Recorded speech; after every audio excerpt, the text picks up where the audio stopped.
week, and the Bears have activated the 21-day practice window for defensive back Jalen Johnson. For the Sabres, they're going to round out their road trip tomorrow in Detroit, though tonight just 4 games in the NHL. We currently got one going on right now, Nashville hosting Pittsburgh. At 7, Vancouver, they are in Raleigh to take on the Hurricanes, and then 8 p.m. sees the Blues host the Flyers, and the night will round out at 9, the Mammoth welcome in the Islanders. And join WGR and Bud Light for a Buffalo Football Friday happy hour. Show them Bulldog. They are broadcasting live at Leo's Pizzeria at 22 Southwestern Boulevard today from 3 p.m. to 7 p.m. You can enter on site for a chance to enter and win a Josh Allen jersey. No purchase necessary. Enjoy other live broadcasts coming up at Mitchell's Tavern and the Draft Room. Bud Light, easy to drink, easy to enjoy. Enjoy responsibly, 21 plus.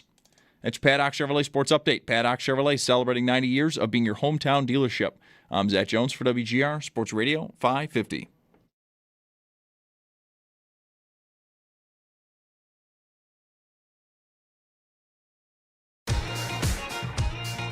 My dad's not here right now. He's still at work.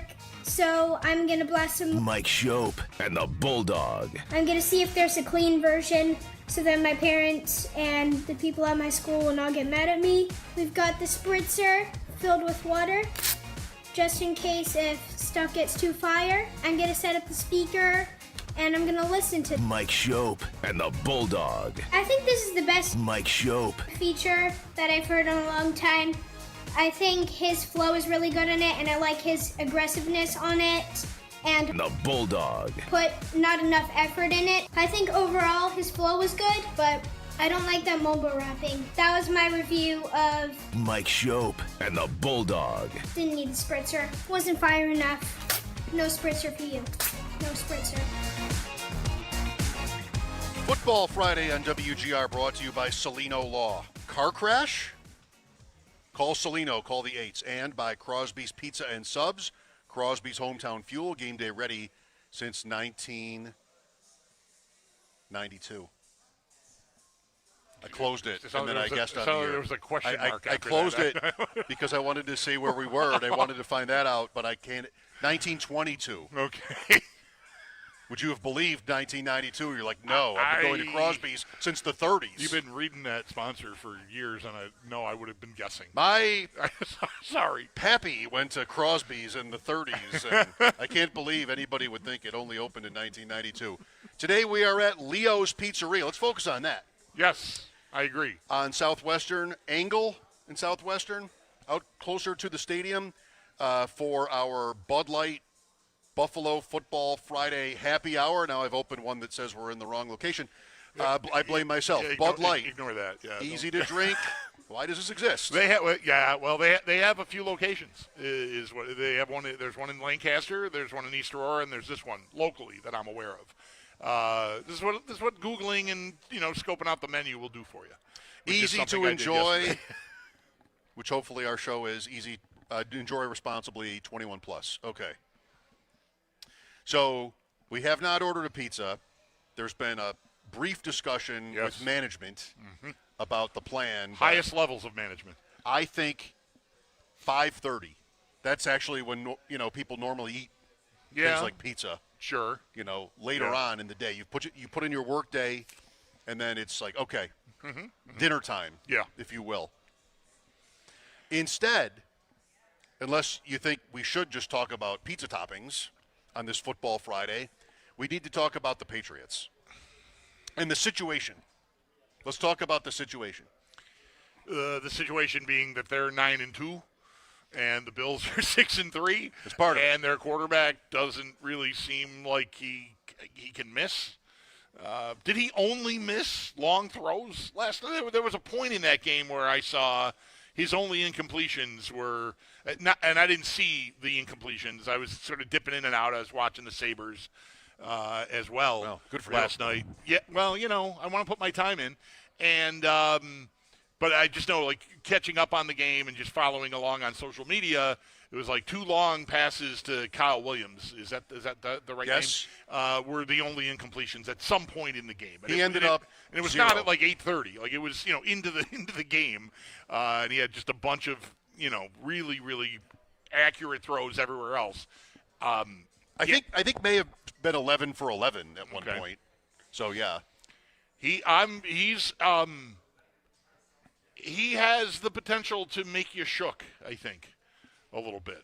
Like you sort of keep waiting. I'm doing the same thing. Maybe a lot of football fans, even if they don't have an interest in the Bills, is following the AFC and following the league and sort of waiting for order to be restored. Baltimore is a long way from restoring order still. I mean, they're getting closer, but they're down because they had such a tough start to the season and Lamar Jackson missed time. But Kansas City, Buffalo, like let's get it together, right? Indianapolis, New England, Denver, what are we doing here? And New England just sort of keeps going, and it's to me it's largely May. I don't want to go long on their defensive prowess off a game like last night where they're playing a team that just can't really do anything on offense in the Jets. But on offense, May he's got escapability. He can make all the throws, and he's accurate. He's making the throws. Like he's putting the ball where it needs to be, and that just is such a benefit to have on an offense when 3rd and 7. Okay, move around a little bit and find Hunter Henry. I thought they're scary. I think he never had to move last night. That's going to change. I hope so. To the point about the Jets, and I'm not saying he's not good or even great, but my thought watching them last night was obviously he seems like a good processor and gets the ball to the right guy, but I think that was pretty easy last night for him, which is in contrast to how the Bills tend to look lately, but not so much against the Jets. So they have won 8 games in a row, though. Yeah. Like you can't just put it all on the Jets' shoulders. Right. That this is happening. I mean, their schedule has been soft, but they found a way to beat Tampa last week. They found a way to beat the Bills quite a few weeks ago now. So they've been up to the challenge when it's been a more, credible opponent on the other side. And, so sure, there's some benefit to not having to play someone that's at a playoff caliber level every week. But when they've been faced with it, they've dealt with it. And even if he doesn't have to move, I think we know that he can and be pretty effective doing it. He was great on the move against the Bills. Holy cow, that rollout throw down the sideline late to Diggs was elite level. That's Josh Allen level, Sports Center. Did you see what this guy did type throws? When was the last time we saw Allen do that? Those miracle kind of plays. It's been a while. But yes. It's been pretty ordinary. You're in tough now. Yeah. Here's how I look at it. New England is 9-2. And now it's at the point where as the Bills in this, you're happy that you get to play them again. Because otherwise it's like last year with Kansas City. You're chasing and you're hoping. Right. At least you get to get one back if you can get it. I think you can probably lock New England in on 12 wins, minimum. They have 6 games left, and 3 of them are the Giants. I'm even skipping at Cincinnati, by the way, which is next week. All right. Off of the so-called mini bye. But 3 of the games are the Giants at home, 2 weeks away, with or without Dart. That team, the Patriots might be a double-digit favorite. I think Dart gives them a punching chance, but without him, they're cooked, I think. Yeah, even if Dart is healthy and plays, what's the line? 8? I think you can lock New England in on 12. The Giants are 1 game. At the Jets is another in week 17. And then Miami at home in 18. Like, if the Patriots have a stake those last 2 weeks, or even especially week 18, with the Dolphins at home in Foxborough, it's happened before. Fitzpatrick won that game in Foxborough. That's right. But that's right. The other games are next week for the Patriots at Cincinnati, Bills at Ravens. So if you're New England, irrespective of the rest of the conference, you're just thinking about, you and I are talking and we're on EEI. They're 9-2. without the accents and the other horrible traits. I'm really inside. My inner voice is debating how hard to go at that. I'm going to not go hard at all. There could be a lot of offenses we're going to not subscribe to by this hypothetical situation. Would you take 12-5 from New England? Yes. Yes. Yes. I think that schedule almost dictates that. You would take that if you're the Patriots. Oh. Okay. Sorry. I thought you meant from my. That's why I went through that whole thing where, imagining we're on the radio in Boston. Right. Sorry. See, the horror. I'm easily distracted. I was still hung up on how bad I would cop a Boston accent if I tried. So, yeah, sorry. I lost the plot for a moment. Should the Patriots sign for 12-5? No. No, because that's probably not the one. And I think and they're good enough. Their record's good enough right now, and the schedule's soft enough that they should be aiming for that. That's right. Whether you want to say suddenly or not, the one is the play. I mean, that's what we spent all summer dreaming about is the one. And so if they wouldn't take 12-5, now we're back in Buffalo. To come back over to Leo's Pizzeria on Southwestern. Would you take, for the Patriots, 12-5? Yes. Yes, I would. Well, then, okay. I think that's the best I can hope for with that schedule. Well, that's what I'm saying, too. You locked them in on 12. I beat them. Baltimore beats them. And Cincinnati, somebody else, some other, Jets. one of these games is a fluky weirdo game, and they just get got one other time. That's them given their schedule and how they continue to just stack good enough performances. Like they didn't kill the Jets. I mean, they won by 13. It was comfortable. They were never challenged. I mean, the Jets had a 7-0 lead, and then it's 3 straight touchdowns before the Jets score again. So it really wasn't a competitive game, but it was there. It was there enough if the Jets could make a play here or there. It's a game like the Bills have played this year. It's the Miami game maybe. Where not even that. That was a tighter squeeze for the Bills. But we've had those games where it's like I won by a lot. Was I great? Did I kill? How much better am I than them? You could get there, but they just sort of keep finding a way to do enough. And I would settle for them at 12 and hope I can get to 13. Which I think is going to be a really heavy. That's only one more loss. Well, you might be able to win the division in a tie. The loss to Miami is going to sting in that department because division record is what comes if you split with New England. You have to have one of those Patriot losses be Dolphins or Jets, and then maybe it beat them another way. Conference I don't know. They've lost to the Raiders. They've lost to Pittsburgh. They might not win. They might not beat you on the next tiebreaker. So, but 12, okay. I mean, would you take 12-5 for the Bills? How could you not? Yeah, it's hard not to. It's hard not to now. Can you feel the resignation in my voice? I could hear it. Yeah. I don't like that, but yeah. Where you're at right now, Eagles on the horizon. Who knows what the Bengals are on the horizon? The Bucks, right? At Houston, New England. If you want, I think you have to take 12-5. Yeah, I think right now that's the point. That's the point I've been here and there alluding to for maybe a month now. Is you might have to just settle for second. Yeah, with their schedule and that win here in week 5 or week 5. And how it all sort of lays out. It's going to be hard to get to the top of the AFC East. It's going to be hard. Like, you're going to need something to go sideways for them, and some or all of this anxiety we're all talking about with the Bills all the time changes. And, here's a game where you're a 5.5-point favorite. Your opponent's good, but beatable. Yeah. And you got weather Sunday, maybe wind, and maybe you like that. for this game? Maybe. I don't know.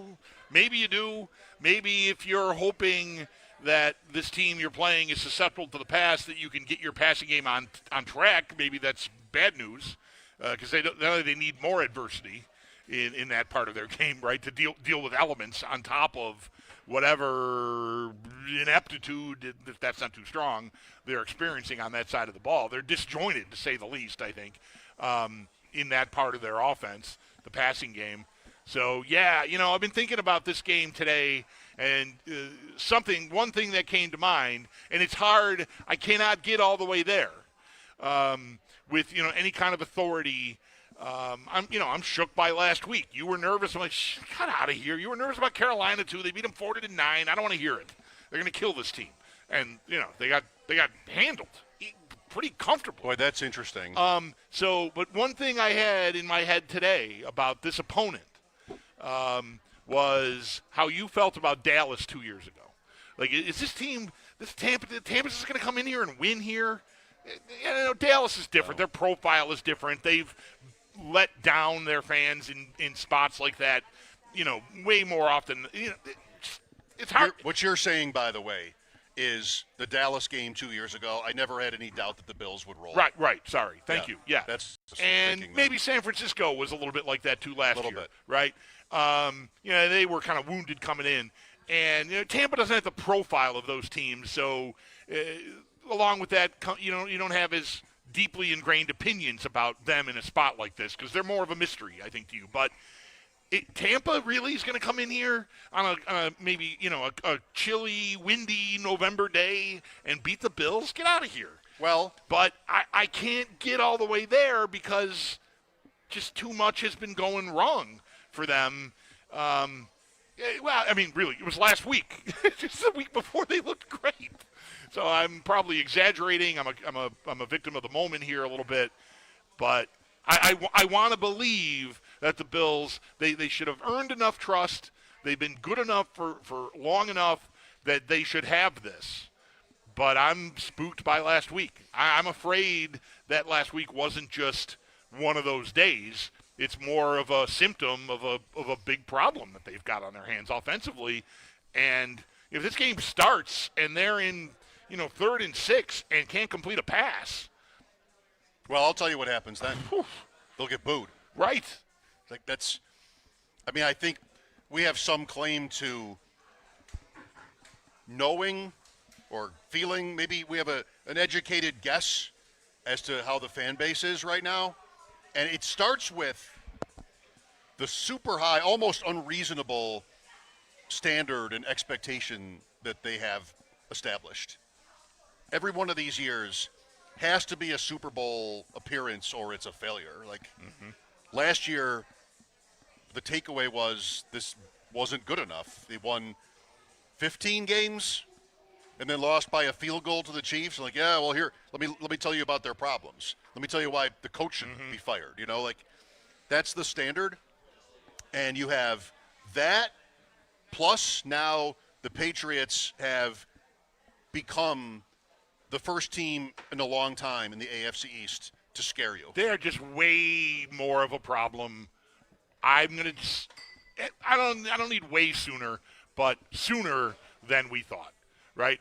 A lot of the summer, even early in the season, was sort of spent with they're going to be in the mirror, but really, are they one of the dinosaurs in Jurassic Park, really closing on me, or am I just sort of, I'm fine, I'm sightseeing, I'm good here, I'm not about to get caught by a T-Rex. They've caught and passed me. What is this movie? Jurassic Park. Jurassic Park. Oh, that's right. My family made me watch that one time. Okay. I remember. Sorry, I didn't mean to pick such an obscure reference. Yeah, no. I could have quoted Fletch or something, and you would have got it, I suppose. Oh, easily. No one else would have, but you would have. Using the whole fist, Doc? No, Jurassic Park, right. I remember Wayne Knight, Newman. Sure. Getting, eaten or something. Yeah. Did that happen? Is that Jurassic Park? Yeah, he was a bad guy in the original. Was he? Yeah, yeah. I think. I think he was maybe good, and then who am I to tell you what about Jurassic Park? I know I was at He deserved to get eaten. He did? You were glad, I think, when he got eaten because he had done something that he sort of like did a bad thing and then he got eaten. That's how close of attention I paid to and it. It felt like justice when he got eaten. I think I'm okay here. I don't know. It's been a long time. It probably has. I've been to the set. Oh, okay. In Maui. Sure. All right. I think it was Maui of Jurassic Park, but no. All right. Anyway, you were saying they're way closer. They ended up overtaking you. They were so close that they just jumped past you. They didn't even bother eating you yet. Now they might just be playing with their food. They're just up there and you're chasing them. So, and I was not expecting at all to be chasing that team. We'll talk to Sam, and neither was he. Right. But I also don't want to completely capitulate here. If this is a question I have for Sam. I know they played last night, so this is not realistic. But say the Bills and the Patriots, their next game were the game in Foxborough. What's the line? Are the Patriots even a field goal favorite at home against the Bills, like right now? Maybe not. Maybe not. Maybe 2.5. Yeah, that's where I'm at. Is what I would guess. They're probably favored by less than. That'd be my guess. Yeah. Favored by less than 3. And you're great at this, so if Sam's listening, he's just going to say what you said. He should. But yeah, 2. Do you want to give the Bills a field goal at Foxborough right now? I don't think I do. So if it ends up, going into this week, the AFC playoff picture was New England 3, Buffalo 6. That's the first round. How bad is that? Can we still live with, and it could get better, it also could get worse, the possibility that this year, to get to the Super Bowl, you're going to have to go on the road, but it's the Patriots and the Colts and the Broncos or some combination, or the Steelers, or some combination like that. I was thinking, too, about how this reality with the Patriots, what it means to the end of the stadium. Because we're a little bit closer all the time to that Week 18 Jet game being it. Yeah. And if they're a 5 or a 6, they could end up playing at home again, but that would be very unlikely. We wouldn't know it sitting there watching Week 18 against the Jets. And imagine the vibe in the stadium then. If it's, wild card, maybe you've already clinched it, but you can't get to first place. Yep. And okay, this is fun. Right. Are they resting Week 18 to preserve because they're locked into the 6 or something? And that's right. Right now, so that's what it is. It's the last game. Oh, I don't want to finish all the thoughts I just had about what that could feel like because it's gross. Okay. I am bailing out on that. I just do not want to paint that picture for anybody. I think we said enough that people are driving in their cars right now, painting the picture, and they're mad. Oh, I mean, that's how it goes. It's kind of what we do. Just know I'm with you. I'm mad, too. I'm mad at myself. I'm mad at what just all flashed through my mind. Don't feel good about it. I'm going to play some quick draw today. All right. We're going to be here for 3 more hours at least. Yeah. Why not just sort of run up 10, 20 games and maybe I'll win? What do you think my chances are? Good or bad? I'm not great. Not they great. Can't be great. No. I have won 4 figures at quick draw in my life. All right. I don't think I've ever won a penny. I'll tell you that story. I'm also not someone who I've not frequented. No. It's been many years since a time or two with my wife. We've been in a certain kind of joint, on vacation. What the hell? They got dusty bottles of Utica Club on the bottom shelf and a quick draw machine. Let's go. That's what else is there to do? Right. Welcome to Central New York. Welcome to the Central Leather Stocking region. Football Friday next. Sam Panayotovich. Today, Sigmund Bloom and Sal Capacio as well. We're at Leo's Pizzeria, Southwestern Boulevard. Time for a break. Mike Schopp and the Bulldog back in a snap. It's brought to you by Snapdragon Apples, the official apple of the Buffalo Bills.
We've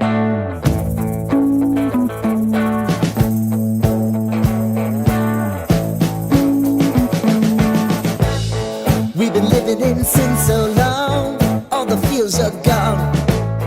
Fella stopped me on the street last night, said everything's alright. Roller coaster, make it through the day upright. It seems your meal ticket is gone, but life goes on. I could never imagine something better. Yeah, right. Now you're cooking on high heat in the middle of the street. Roller coaster, take me to a better time. Let's go! All sing your high line with the roller coaster of life. Yeah. It's time to all choose your timeline on the roller coaster of life.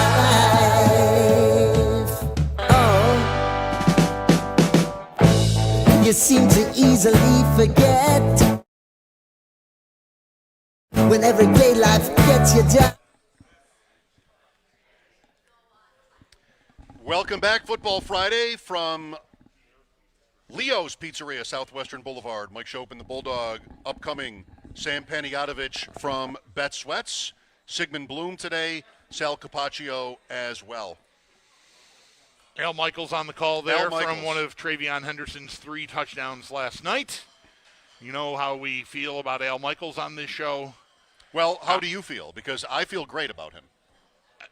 Yeah, no, I mean, I appreciate his time. He's a legend. That's how I feel about him. I don't think he's got his best stuff anymore, but he's getting by. He's 80. His partner could be – I could launch Kirk Herbstreit into the sun. Oh, boy. I do not have any time for Kirk Herbstreit. Don't get Sam started on him. I do not need Kirk Herbstreit. He sounds great, right? He clearly gets his thoughts across. I know he knows football. I think he especially knows college football. When he is talking for, 45 seconds to a minute about Justin Fields and, like, why it hasn't everyone knows he's got all the talent in the world, and whether it's been the scheme fit, coaching, players around him, all, just whatever, just has not really worked. But, he's got a – do you want to mix in the one thing that everybody – like my mom knows he can't see the field and process and, like, go through progressions. Like, that is Justin Fields' fatal flaw is that. And, like, you're talking on a national telecast about this guy that you watched play at your beloved Ohio State. Two former Buckeye quarterbacks. And you cannot make that. Now, forgive me, I did not take notes this entire game. But early on in the game, he's going through that, and I'm just staring at the TV going, dude, say the thing. Just say the thing. Stop making excuses for him about scheme fit and coaching and teammates and whatever, and just say the thing. He didn't say the thing. Maybe he said the thing later while I was watching the Sabres lose. But, man. I might have tuned it out last night. He makes me insane. I didn't have my usual crisis over the broadcast, any broadcast. I clearly night. did. I don't know why I didn't. It's coming out right now. He did say on – do we have Sam yet? He did say on Fields' touchdown to start the game that he made the wrong read. That the read was to Hall. That's something. And he's just so fast he scored anyway. And that's the drug of Justin Fields, I think. With us now from Bet Sweats, Sam Panayotovich, Odyssey Sports Betting Insider. Bet Sweats, weekday mornings, 9 to noon. Sam has a free day tomorrow. I think he should come up here. I had that idea this morning when Sam said, I got nothing tomorrow. Because also, Sam, you guys are always complaining about with the YouTube thing how you can't watch the big college games. We have that. I have that. Bulldog and I both have. We can watch that on my phone. We got Texas, Georgia. We got the Ole Miss game that is big for you. Come on up.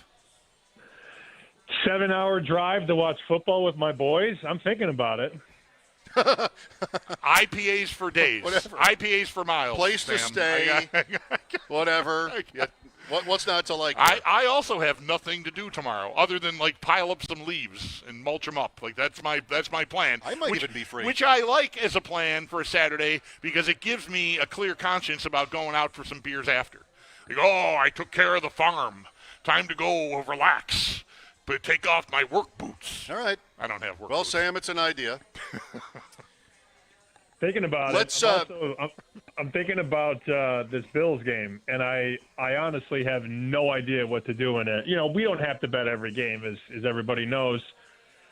I think Tampa is going to be the public dog, though. That's the sense that I get, and I texted a couple of guys in Vegas, and they're like, oh, the public's all over Tampa so far. Now, a lot could change into Saturday and Sunday because the public doesn't usually bet during the week. The public likes to bet 30 minutes until kick. But it's already sort of morphing into that public underdog where people are putting Tampa plus the points in parlays. They're using Tampa on the money line, and mostly it's a fade of the Buffalo Bills because most NFL bettors, for the most part, like to bet on or against what they saw last week. This is good for us, right? Because this is the room, and the room is going Tampa's way, and we like that, right? Well, yeah, I mean, naturally, after Buffalo beats Kansas City, it's like, oh, well, they'll definitely blow out the Dolphins, and then we know what happened there. We don't have to, revisit that.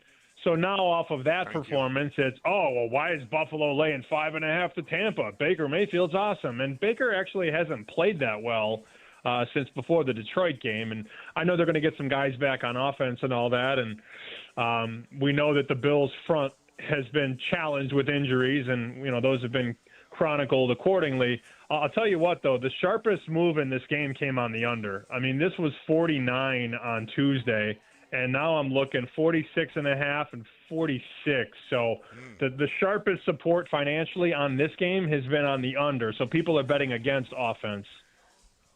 Does it make sense to you, all of that put together? Like, you've been somebody very bullish on the Bills all through the year. Does it feel right to you that maybe the public is jumping off of them? Well, they've been jumping off them since the Atlanta game. I think there wasn't really an appetite. I mean, there certainly wasn't an appetite to bet the Bills against Kansas City. We talked about this on this very show. Buffalo is sort of cooling by the moment. And, as somebody holding a bunch of Bills stock, I don't love seeing a number bigger than what I bet to win the Super Bowl. But, if guys get back on that D line and Josh shows up in these big games, I think it's going to be okay. I still think there's a very real possibility where we get to, January and it's Jim and Tony on the call and they say the 5-seed Buffalo Bills and the 7-seed Kansas City Chiefs for a chance to go to the Super Bowl. Because I don't know, guys. I look at these teams on top, New England, Indy, Denver. I don't think any of them are playoff good. I'm sorry. I don't feel that way. Well, we opened up talking about the Patriots. Obviously, they played last night, and they're now 9-2. And I think similarly, like that's how I think a lot of us feel. But they just keep finding ways. And I know the schedule's terrible, but they did beat the Bills and they did beat the Bucs on the road last week. Those might be their best wins of the year. But yeah, I mean, I keep waiting for them to falter. But nobody's faltering. There are those. They're 9-2 now, and the other two up there, Denver and Indy, that are surprises, are 8-2, and we'll see. I mean, Denver's got Kansas City this week, so that's a big test. But I don't know. I'm tired of waiting for these teams to stumble. I can't believe they're stumble-proof, but so far they pretty much are. So far. Well, there's a different level in the postseason, and there's something to be said about pressure and teams that know how to win. And until Drake May or Daniel Jones or Bo Nix beats Josh Allen or Patrick Mahomes or Lamar Jackson, I don't think it's real. It's sort of like Fugazi, as Johnny Depp said in A Bronx Tale. So, or not A Bronx Tale. I'm totally blanking on the movie right now. Jurassic Johnny Depp Park. And, not Jurassic Park. It's not Jurassic Park. It's the movie when he's the jeweler, Don the Jeweler. And he doesn't matter. Idea. Beside the point. Fletch? I'll get to it. Have I seen the Johnny Depp movie? Yes. I've seen 2. It's Don Edward the Jeweler. Scissorhands. How do you not remember Don the Jeweler? What's the name of the movie? I cannot think of it. No right idea. now. My dad's a jeweler. Okay. No idea. One, the newer Willy Wonka. I was forced to watch, similar to the Jurassic Park story from earlier, the Pirates movie. Oh, sure. But come on. The Pirates, How anybody finds that interesting the at all Pirates is movies, incredible. There's like 20 of I them. would never. I gave my family one. Yeah. Not that they cared. Donnie Brasco. Donnie Brasco's the movie. okay. I just came. Whatever. Never heard. Whatever. Of it. I've heard of it. Never seen it. Great. Sam, good talk. What's the line? Forget the Patriots having played last night. Like, say, whatever. They didn't. And this week, they're hosting the Bills. What's the spread? Buffalo at New England this week. Buffalo, I have, let's see, 4 points better on a neutral. So if we're going to give 3 for home field, we're at Buffalo -1. Do you think that's what the market would give us? Bills road favorite? I have a hard time believing people wouldn't bet the Bills. So if I opened at 1, I could see it move to 1.5, 2. I mean, I don't think you can make the Patriots favor because guys would line up out the door to bet the Bills +1, 1.5. It would just happen, and then you'd eventually get the Bills as the favorite. Yeah, I mean, you'd have to start Buffalo favorite, but at the same time, it can't be Buffalo -3 because guys would bet +3. I mean, this Patriots team has won 8 games in a row, and here's the crazy part. They've made people money. Of those 8 games, I believe they've covered 6 of them. So knowing all that, it all goes into the equation. If you open Buffalo -3 at New England, wise guys would whack the Patriots +3. So I think a very fair open would be Buffalo -1 and see where the money goes. Are we including last night as one of their covers? Well, I mean, the line was 10 on Monday. It was 13 by kickoff. So if you got a good number, which we discuss all the time, like we talked last week about Notre Dame Navy. We were talking about laying 27. It was 31 at kickoff. I got a text from my buddies. Do you like Notre Dame -31? I'm like, stop gambling. Please stop. Could have laid 24, 26, 27, and you want to lay 31. Yeah, I mean, they didn't not cover. I mean, the highest number I saw was 13. So if you want to call it 5-2-1 last 8, let's call it 5-2-1. Whatever. Fine. Sam Panayotovich with us. Matthew Stafford has never finished higher in the MVP vote than 8th. Well, this is his year, right? It's a tough matchup Sunday. May, Stafford, and then, well, I guess Jonathan Taylor might be the next name. Is there anything, I mean, Allen, Mahomes, some other quarterback perhaps. Is there anything you like your value, you like your good prices? Is there anything you want to do right now with MVP? I was listening to you guys a couple weeks ago, and I think it was you, Mike, that brought up Darnold at 20-1 for the MVP. And I remember you being like, as you were saying it, you thought, I need a shower, even thinking about this out loud. And now you look at the price, and it's much lower. I mean, I see Darnold at 9-1. I mean, I think everybody's assuming the Rams are just going to win, but there still may be some meat on that Sam Darnold bone at 11-1. I mean, if they win this game, they're a 2-loss team. They're right there for the 1 seed in the NFC. And what's a better story? A guy leaving a team that won 14 games last year to go to a team that was supposed to win 7 games and take them to the number 1 seed in the NFC. I feel like for Stafford, it's a lifetime achievement type award if he does get it. Yep. Kind of like a collection of all his years. I mean, he's got 25 touchdowns and 2 picks. He's been unbelievable. But if the Seahawks pull the upset, we're going to be talking about Darnold at 4-5-1 to win the MVP. So if you think Seattle can hang, and I certainly think they can, Seattle might be worth a bet to win the division, and maybe Stafford and Darnold kind of come closer to the middle on price, and Sam Darnold at 11-1 is a lot shorter if they do upset the Rams. Good logic. And if it matters even more, L.A. was his undoing last year. The 2 games in L.A., including Detroit in the middle, 2 games in L.A. Yeah. Like if he wins there on a team against a team everybody loves, I think that'll go a long way for him. College football, Bulldog, you had a thought this weekend? I could use a tip. What do you think? Could you use a tip? Me? I could always use a tip. Yeah. Sam, what do you like? Do we have our pencils out? Are we ready to go? Because last week was fun. Iowa should have beat Oregon. Like Iowa should have won the game, but we covered the 6.5.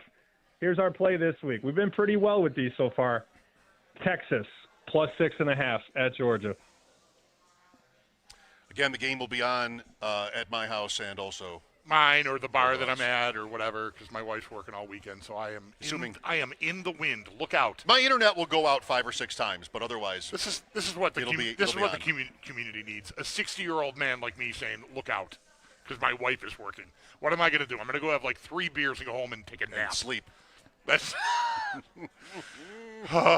Sam, I need you to breathe life into me is what I need. Oh, he's begging you. Get in the car, Sam. He's begging you. Terrible. Thank you, Sam. Enjoy the weekend, wherever you spend it. All right, gentlemen. I'll be texting you Saturday when the Horns are covering. Don't worry. Texas, Georgia. Count on it. He's got a little bit of a Florida Ole Miss saga going this week. And I'm going to play that game in the picks later. Sigmund Bloom coming up at 4. Sam Panayotovich, Odyssey Sports Betting Insider. Check out his work at BetSweats weekday mornings 9 to noon, and also leading up to kickoff on Sunday on the Odyssey app and the Bet 1520. Mike Schopp and the Bulldog here from Leo's Pizzeria on Southwestern Boulevard. This is WGR.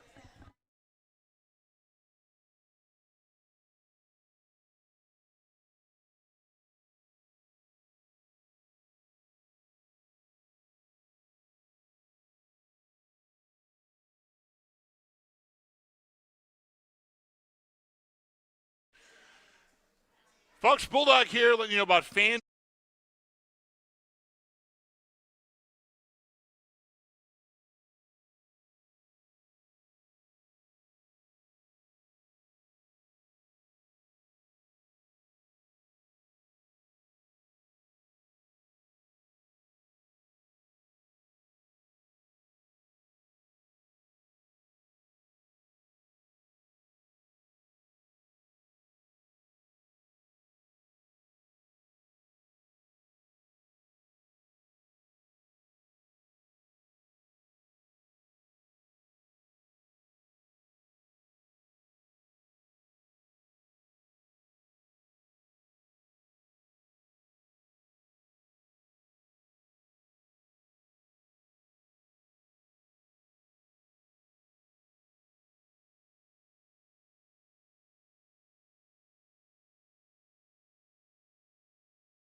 the street last night, said everything's alright. Roller coaster, make it through the day upright. It seems your meal ticket is gone, but life goes on. I could never imagine something better. Yeah, right. Now you're cooking on high heat in the middle of the street. Roller coaster, take me to a better time. Let's go. All sing your high line with the roller coaster of life. Yeah. It's time to all choose your timeline on the roller coaster of life. Oh, you seem to easily forget how to place your bet. When everyday life gets you down, you gotta steal the crown. Got to own it. Don't be Boulevard, big place, lots of room for you. Yeah, you could say I'm going to be there at 7. I'll meet you, and not find the person. Like, it's conceivable you could be, in a spot here and not, if you're not really thorough, like covering the whole place. It's big. It's big. Yeah. It's also National Pickle Day. And who wouldn't want to be out on National Pickle Day? I anticipate a huge crowd of pickle enthusiasts. Too late to name a team that for this year. Maybe baseball. Pickle enthusiasts. It has connotations. Pickles were a big one for me in the Awaken 180 mode. Yeah. Because, absolutely checks every box. Cheap, good, no calories really to worry about, Right. like pickles. You're hungry for something small because you're trying to, do it right, have a pickle. That's what I'm here to say. I'm almost to the point of tears when I'm out at a restaurant and people get sandwiches and they leave the pickle. Oh, this yeah. happened recently. Can't do that. They just don't touch it. They just leave it, and it just goes to waste. And I almost want to reach over there and grab their pickle, Bulldog, so to speak. I just want to reach over there and take it so that it doesn't get thrown out. The only exception I think that should be made, because I agree with this in general, but if you get we've all seen it, just a limp-looking, it looks like it's been sitting in the brine for way too long. It's just not. Doesn't have that crunch. Like you're right. You pick it up and it just. Yeah, no, I don't need that. But man, No, you don't need that. you want to hit me up with a full, whether it's a full. Not the full. No, but a nice fully formed. Let's go. Spear. Go on. Cut out of there. Seeds. All right, I'm here. Quarter. That's gonna crunch. Yeah, exactly. Cutting quarters. Spears. Yeah. Spears. Yeah. I do have a team name for pickles. I got to think of it. I'll look it up. Sigmund Bloom will want to know. What is my pickles team? I know I have a team name for pickles. Right? Refrigerated Spears. Ah, see? That was Spears. it. There you are. Refrigerated Spears. You should have had it. The jar, I know right where it is in the store, and it, they have different kinds. Mm-hmm. The one I buy is refrigerated Spears. That's the one you want. If you're me, that's the one you want.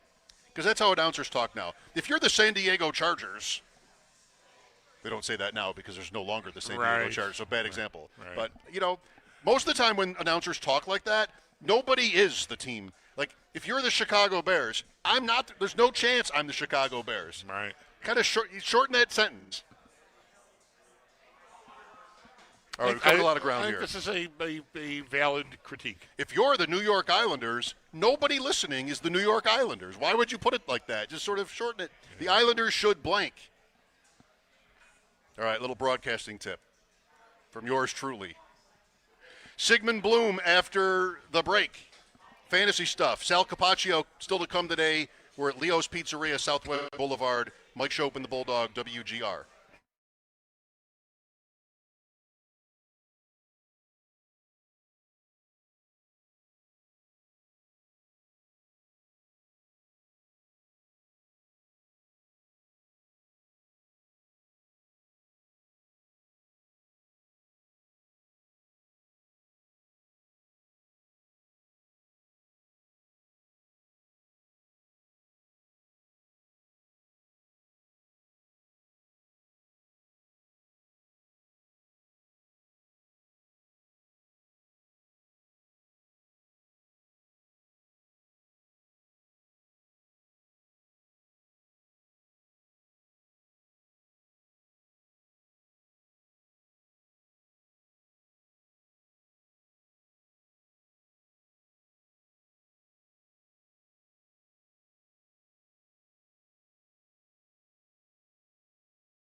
Those two players have been ruled out for the Bills as they get ready to host the Tampa Bay Buccaneers. Those being tight end Dalton Kincaid and defensive tackle Fedarian Mathis. Both, though, have not practiced at all this week. And we also got some good news for wide receiver Khalil Shakir, who was in a red non-contact jersey for much of this week. He has no game day designation and should be good to go for Sunday. And then 4 players are questionable. Cornerbacks Taron Johnson and Cam Lewis, along with linebacker Shaq Thompson and rookie defensive tackle TJ Sanders. Though for Sanders, he is questionable because he is still on IR. He's been a full participant all week. The Barnes from Injury Report, it is brought to you by the Barnes Firm. Injured for help, call 1-800-8-million. Stay tuned. Coming up in just about an hour, Sal Capacio will join the show for more on this Sunday's matchup. Speaking of Sunday, pregame is going to get underway bright and early at 7 a.m. and carry you all the way to kickoff at 1 p.m. We'll hand things off to Chris Brown, Eric Wood, and Sal Capacio, who will be on the call from the Northwest Bank broadcast booth. For the Bucs, both Bucky Irving and Chris Godwin have been ruled out. The Ravens confirmed today that quarterback Lamar Jackson is going to start this week against Cleveland. He missed practice earlier this week with what was being described as knee soreness. And Lions tight end Sam Laporta is out against Philadelphia. He is dealing with a back injury. No Sabres game tonight. They're going to round out their road trip tomorrow in Detroit. Today, though, there are 4 games in the NHL, one of which is going on right now. Nashville taking on Pittsburgh in Sweden. The Penguins do lead that game 1-0 heading into the third. At 7, Vancouver, they are in Raleigh to take on the Hurricanes. And then 8 p.m. sees the Blues host the Flyers. Then at 9, to wrap up your night, the Mammoth welcome in the Islanders. And join WGR and Bud Light for a Buffalo Football Friday happy hour. Show Bulldog currently broadcasting live at Leo's Pizzeria at 2220 Southwestern Boulevard today from 3 p.m. to 7 p.m. You can enter on-site for your chance to win a Josh Allen jersey. No purchase necessary, and enjoy other live broadcasts coming up at Mitchell's Tavern and the Draft Room. Bud Light, easy to drink, easy to enjoy. Enjoy responsibly, 21 plus. That's your Paddock Chevrolet Sports Update. Paddock Chevrolet celebrating 90 years of being your hometown dealership. I'm Zach Jones for WGR Sports Radio 550.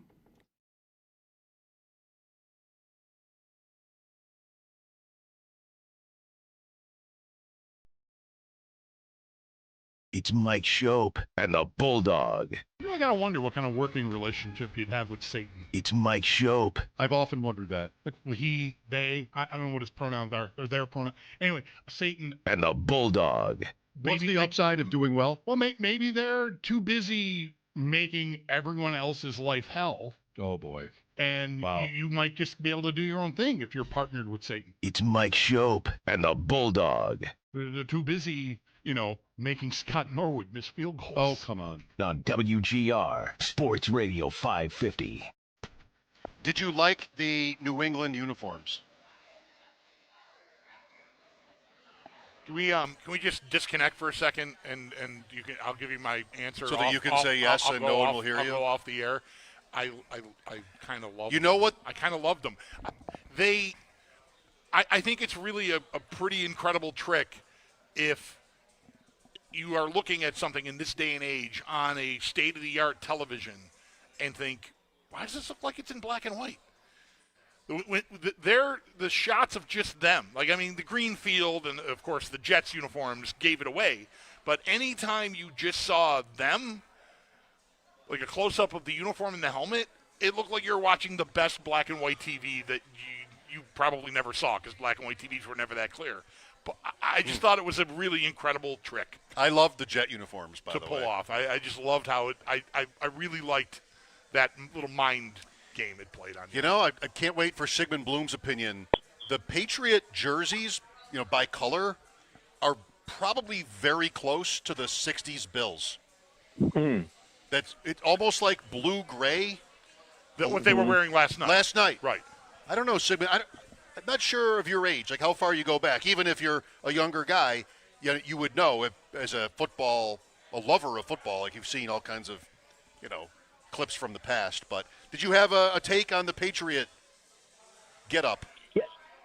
They looked very austere to me, which I guess matches the ethos of the Patriots. I do hope the NFL takes a page from MLB and the City Connect jerseys and tries to make variations on the jerseys, the uniforms, that reflect the connection the people of the area and the city have with the team. But, that's asking the NFL to be a little more human than it is right now. I like the concept there. I just worry that it would evolve to a point where the Bills are dressed up like chicken wings. And I don't know if we need that. It was like I don't know. Hey, Kimmelweck helmet. the buffalo sauce, blue cheese combination of colors is one that hasn't been explored. That's probably right. Well, it's great to have Sigmund Bloom on again with us from footballguys.com. Critical times in the fantasy season. Travion Henderson, speaking of the Patriots last night, 3 touchdowns, 2 big ones last week. What was your preseason take on Henderson? If also, Sigmund, just like all the rookie running backs that fell into our lives this year, and Henderson is maybe somewhat of a typical case, I might say, as for a while you're kind of tempted, you're wondering whether to cut him, and then if you make it this far, you might have found gold.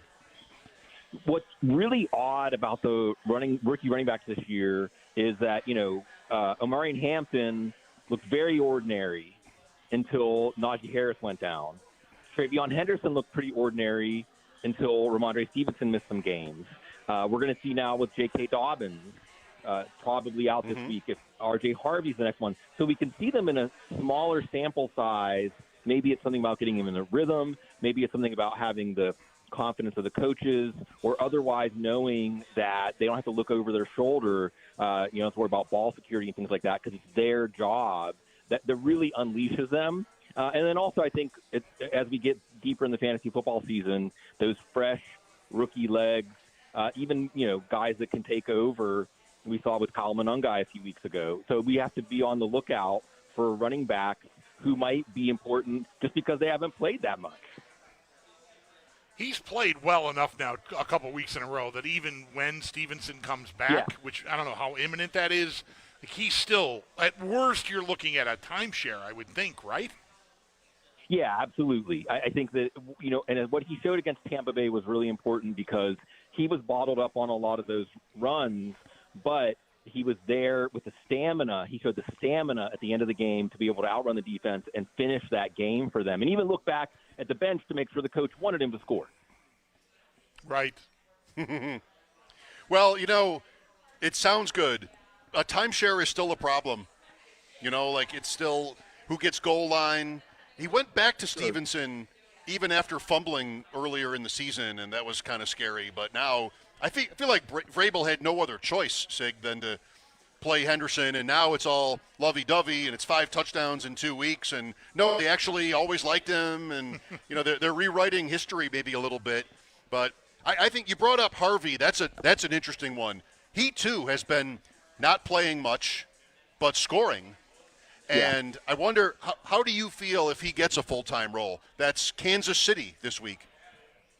Yeah, I think that it's something potentially exciting. Now, you don't have the quantum leap forward that we've seen from the Chargers offense and the Patriots offense, in large part because of quarterback play, but you still have an offense that when Bo Nix when it's on, it's such a hot and cold offense that we've seen them in one quarter, but single-handedly beat teams like Philadelphia and the Giants. So I think he's more of a boom-bust play, but all the mystery about J.K. Dobbins' foot tells me that this might not just be a 1-week audition for Harvey. Right. With Sigmund Bloom to the Bills, it's been a struggle for them over the last month. Scoring is down, and there's a lot of anxiety in the air here about just what they are not in a passing offense.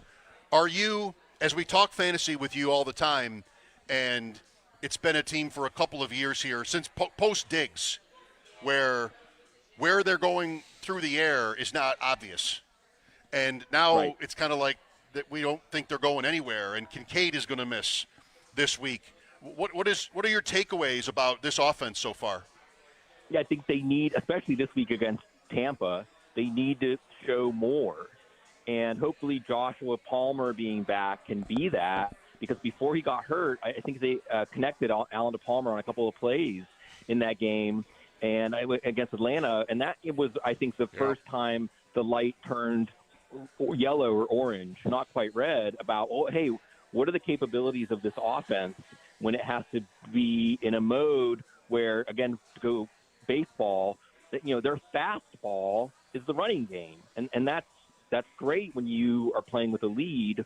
So I think against Tampa Bay, this is going to be a good test for them because they aren't going to be able to do that in the playoffs against the teams they're going to have to go through to win the AFC championship. And it is reasonable to be worried because when defenses can compress the line of scrimmage. The other thing that was really troubling last week, guys, is that it felt like the Bills were a racehorse that didn't have anything for the stretch, and they're used to that. Yeah. I feel like there's a sense of, okay, we're going to figure out something by the end of this game.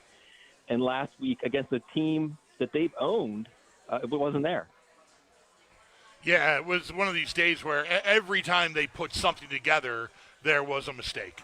The good drive gets undone by a Cook fumble. Another good drive gets undone by an Allen fumble. Another good drive gets undone by an Allen interception. And, there you have it. I mean, the turnovers in their losses it's stark. I mean, that has been the thing that has undone them. So it also, though, I think cuts both ways because it is the kind of thing that can get you to, well, just take care of the ball and they'll probably be fine. But I don't know. I feel like it's sketchier than that. Oh, it is. And, they still have games left on their schedule that are going to be a test. They don't have any favors from the schedule makers as a division champion. So they may not be a division champion next year. That doesn't mean they won't represent the AFC in the Super Bowl, but it's an uphill battle. With Sigmund Bloom, footballguys.com, Kincaid was starting to become somebody that, in real life and maybe in fantasy, you could depend on. Tight end there's always so much, variance at that position with almost everybody. But it's a shame for Kincaid because, well, this is part of his story, the injury history. Yeah. It's how, even going into the draft, he didn't work out at the combine, wasn't 100%. So I guess this was a little bit not surprising, but it was starting to happen, Sig. Mm-hmm. Yeah, and I think what we need to see happen now is Keon Coleman maybe starting to add some of the plays that they envisioned when they drafted him last year because, and look, Stevie Johnson, who I got to know back when he was with the Bills, I think he was right to point out the decision to not bring back Matt Collins. When you watch Matt Collins and what he is providing, not just on the field but off the field, that's an element that I think you can feel that it's missing, even though you can't point at exactly what is missing. That energy and that edge, and that's just another downfield threat in this offense. They need more. Well, so the pass catchers are a mystery, and I don't know. It seems hard to really pin anything down. How do you feel about James Cook going into this game? It's off a game where everyone noticed they didn't get it done on the ground. Tampa's been decent, I think, top 10 run defense, but conditions might not be great for passing game on Sunday, windy, chilly. Is this feel like a Cook week to you? It should be. 2 of the last 3 weeks, Tampa has seen Jahmyr Gibbs and Travion Henderson eventually break through and break away from their defense, and that's what we've seen James Cook do so many times over the last 2 seasons. So it's just about the the defense being able to slow down Tampa. And, their offense, we saw them get into a shootout and win at Seattle against a defense that we can see is one of the better defenses in the league. So James Cook won't matter in the second half if the defense can't slow down Baker Mayfield. Sigmund, I'm on the Football Guys site right now looking at quarterback rankings for this week. Right. And why am I doing that? Because I lost Jackson Dart, refused to play Justin Fields. These are the big money weeks coming up here. Yeah. And I've got 7 or 8 available options in this range from 10 to 20-ish in the rankings. This is Brock Purdy, perhaps, for somebody back from injury. This could be J.J. McCarthy, who hasn't been good yet, so he might be available, but maybe you like the matchup. This could be Aaron Rodgers, same point. Right. Jacoby Brissett, Davis Mills, Jameis Winston. I don't know. I don't want to ask you just necessarily about only one of these guys, but how would you feel if you had to sort of roll the dice on one of them? And is there maybe one or two you like the most or dislike the most? I think Davis Mills stands out right away because even when Houston's offense wasn't clicking, they beat Tennessee 26-0, and they should have momentum after his big comeback from 19 points down in the fourth quarter. And then I'll also point out J.J. McCarthy because you're right, Mike. He hasn't really played that well, but he's actually been a solid fantasy quarterback through that time, and he was in one quarter against Chicago in Week 1. Now, sometimes we forget he's only had 4 NFL starts. He has a lot of weapons. I think you're going to see the Kevin O'Connell effect on him start to come into play, so there's a lot of upside there this week. You might want, if I may, depending on your situation, it's also fun to do this, a receiver pairing for one of these quarterbacks. Yeah. And it can be a little bit, gritty, but Naylor in Minnesota has been somebody that McCarthy has turned to. Mariota, Jalen Lane, Brissett, Michael Wilson with no Harrison. Are you feeling that at all this week? One of those? Sure. I think that Naylor is someone we have to talk about because last week he caught 5 of 6 targets for 124 yards and a touchdown. Now, for comparison's sake, Justin Jefferson and Jordan Addison were targeted 23 times. They caught 7 of them for 82 yards. The 2 interceptions were deep balls to Justin Jefferson. One of them, Justin Jefferson fell down. Another one, McCarthy put on the hands of Jefferson in the end zone, and he couldn't secure it. Also, McCarthy hit in the first game against Chicago. He got himself calmed down when he hit a 28-yarder to Naylor to set up a field goal right before halftime. When Kevin O'Connell called a pass play to clinch the game against Detroit on the road, it was a pass to Jalen Naylor, and McCarthy converted it. Sometimes it's just that these guys are on the same page, and we want to keep thinking of reasons it's not going to keep happening instead of reasons that it will. Naylor, Bulldog. You still have time.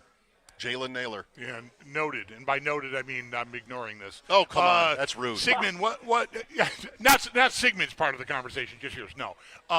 What do you want to do with the Chiefs this week? Yeah. Like it felt like as they were coming in here to play the Bills a couple of weeks ago, they've got all their guys back, and it's sort of like a throwback to 2021 with Patrick Mahomes, and it's just they've got all the dudes, and the Bills really did a job on them defensively and really shut that down. They've had the bye, and now they've got Denver, which is a very strong defensive team and a team that they're chasing, much like the Bills are chasing New England. How do you feel about the Chiefs going into Mile High? Not great for this week. The 3 times that Patrick Mahomes has faced the Broncos during the Sean Payton era, he hasn't thrown more than 1 passing touchdown. He threw 2 interceptions in one of the games. The scores of the games were, I think, in Kansas City won 16-14 and 18-9. And in Denver won 24-9. So I don't expect a big week from Kansas City this week, but that doesn't mean that we won't see that high-flying offense later on this year for fantasy.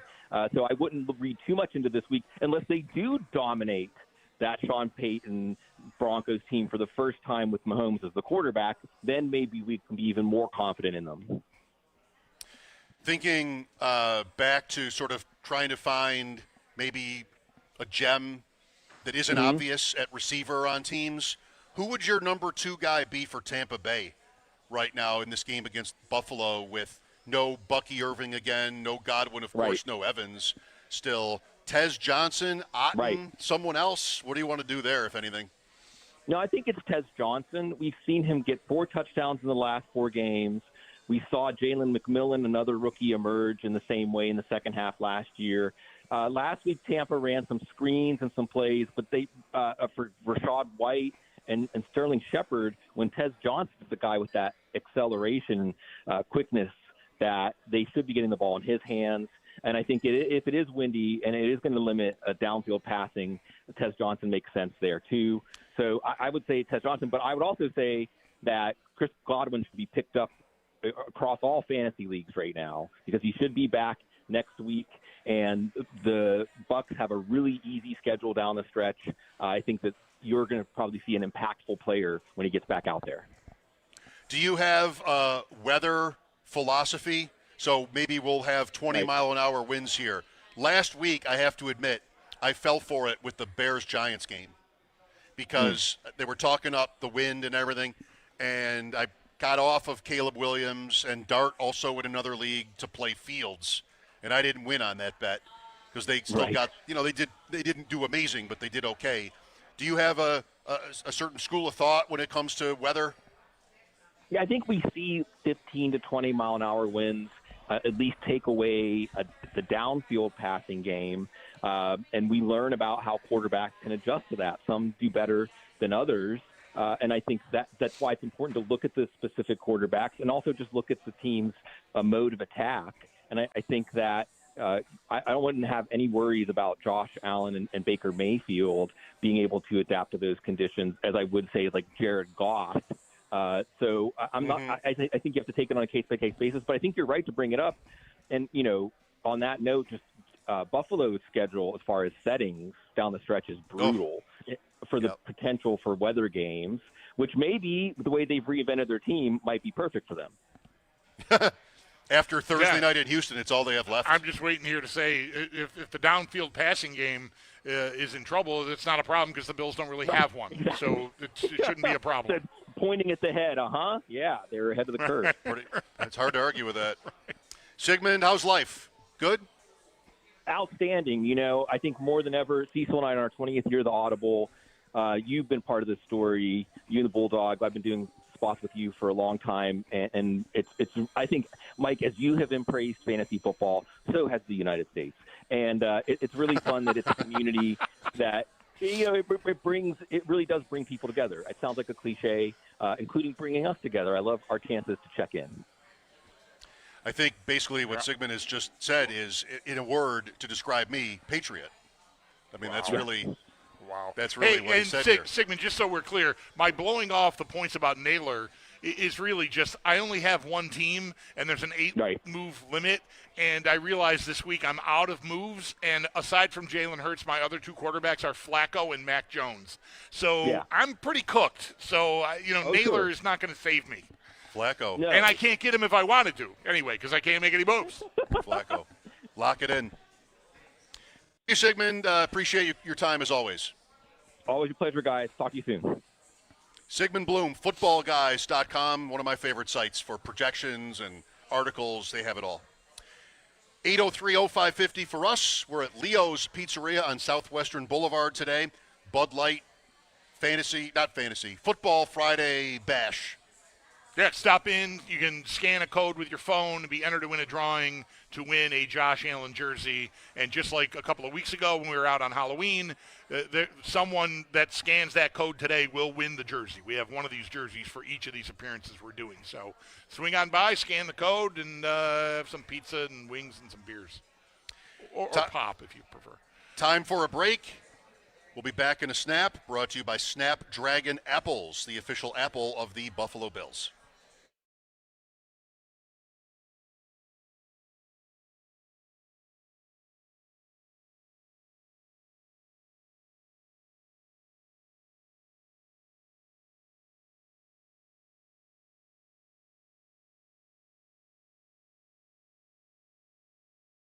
Here for the Woodhouse Spa in Williamsville, an easy holiday shopping win.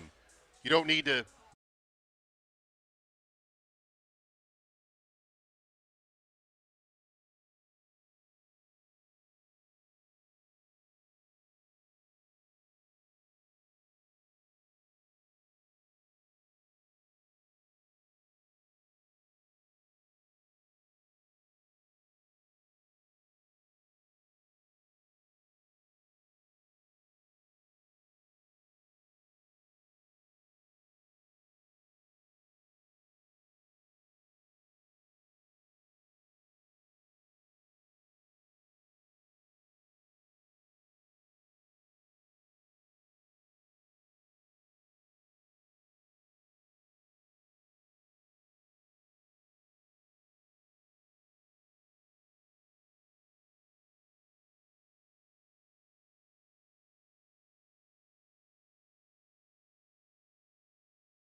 Players have been ruled out for the Bills as they get ready to host the Tampa Bay Buccaneers. Tight end Dalton Kincaid and defensive tackle Fedarian Mathis, though it should be noted neither of them practiced all week. And then some good news for wide receiver Khalil Shakir. He has no game day designation after having a non-contact jersey for most of this week. He should be good to go for Sunday. And 4 players are questionable. Cornerbacks Teron Johnson and Cam Lewis, along with linebacker Shaq Thompson and rookie defensive tackle TJ Sanders. And for Sanders, he is questionable after being a full participant all week because he is still on IR.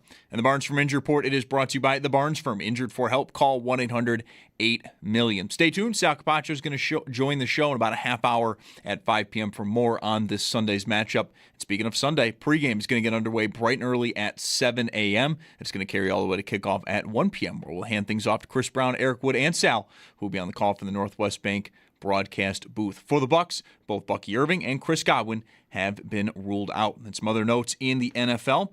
Ravens quarterback Lamar Jackson officially is going to start this weekend against Cleveland. He missed a practice earlier on this week with what was being described as knee soreness. And then Lions tight end Sam Laporta is out against Philadelphia with a back injury.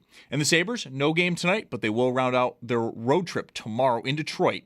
But tonight, just 4 games in the NHL, one of which is currently going on. Nashville taking on Pittsburgh in Sweden. Penguins do lead that one 1-0 late in the third at 7. Vancouver is in Raleigh to take on the Hurricanes, and then 8 p.m. sees the Blues host the Flyers, and the night will round out at 9, Mammoth welcoming in the Islanders. That's Paddock Chevrolet Sports Headlines. Paddock Chevrolet celebrating 90 years of being your hometown dealership. I'm Zach Jones for WGR Sports Radio 550.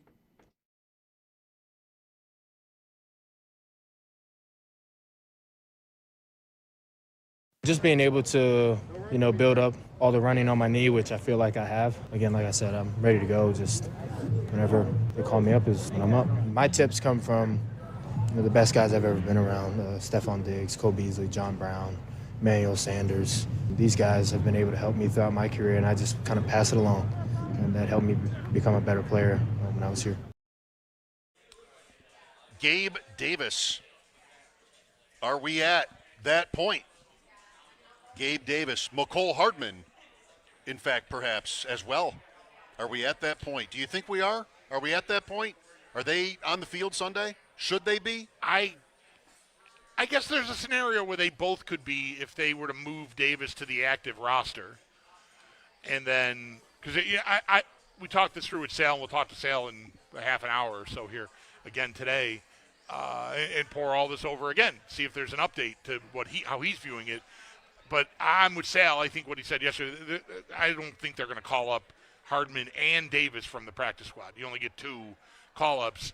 I'd be surprised if they could, but I'd be surprised if they did that.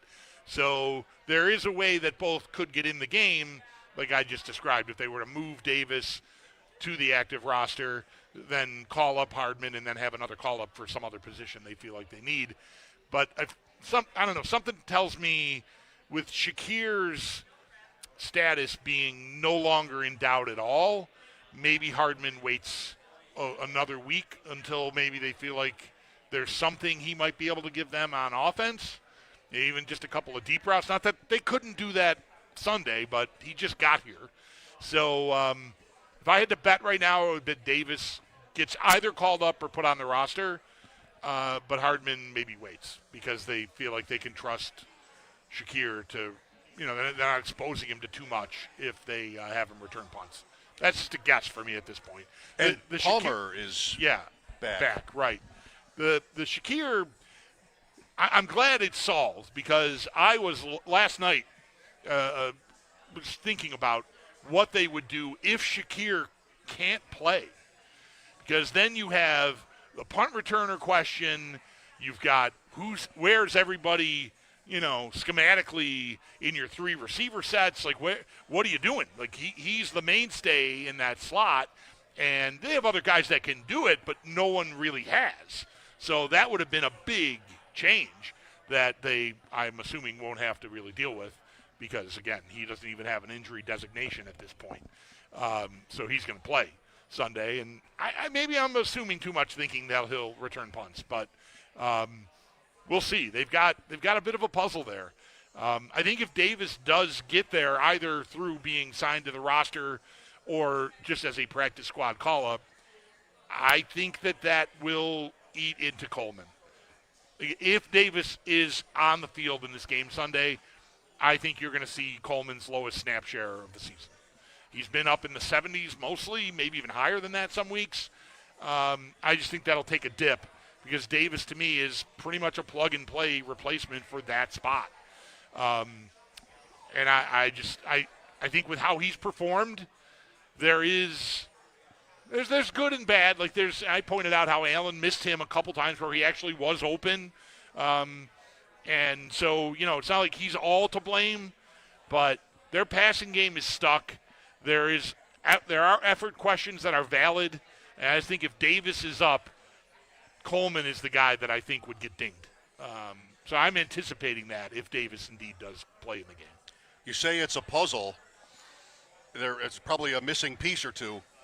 And what's more annoying than that? Right. When you're doing a puzzle. Right, yeah. Yeah, you're missing a key corner piece. You don't count the pieces before you start. Not just an edge, but a corner. A cornerstone piece. Right. You want to assume that the right number of pieces are in the box. I thought I had all the edge pieces. Where is it? Clearly, there's a sailboat here, and this corner. Where is that corner? That's what the Bills are like at receiver. I don't know if does that work? I hope it works. A little bit. Yeah. I think a little bit. You opened the door on the puzzle thing. I did. Wider. Well, I said the word, but you. Sigmund's right about the weather and the rest of the schedule. He talked about it for this game, and he mentioned how if you look at the Bills' schedule, that there's going to be some weather. And it's really every game left, potentially, except next week in Houston, indoors, next Thursday night.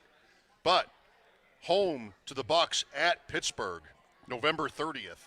Home to Cincinnati in December, at New England in December, at the Browns.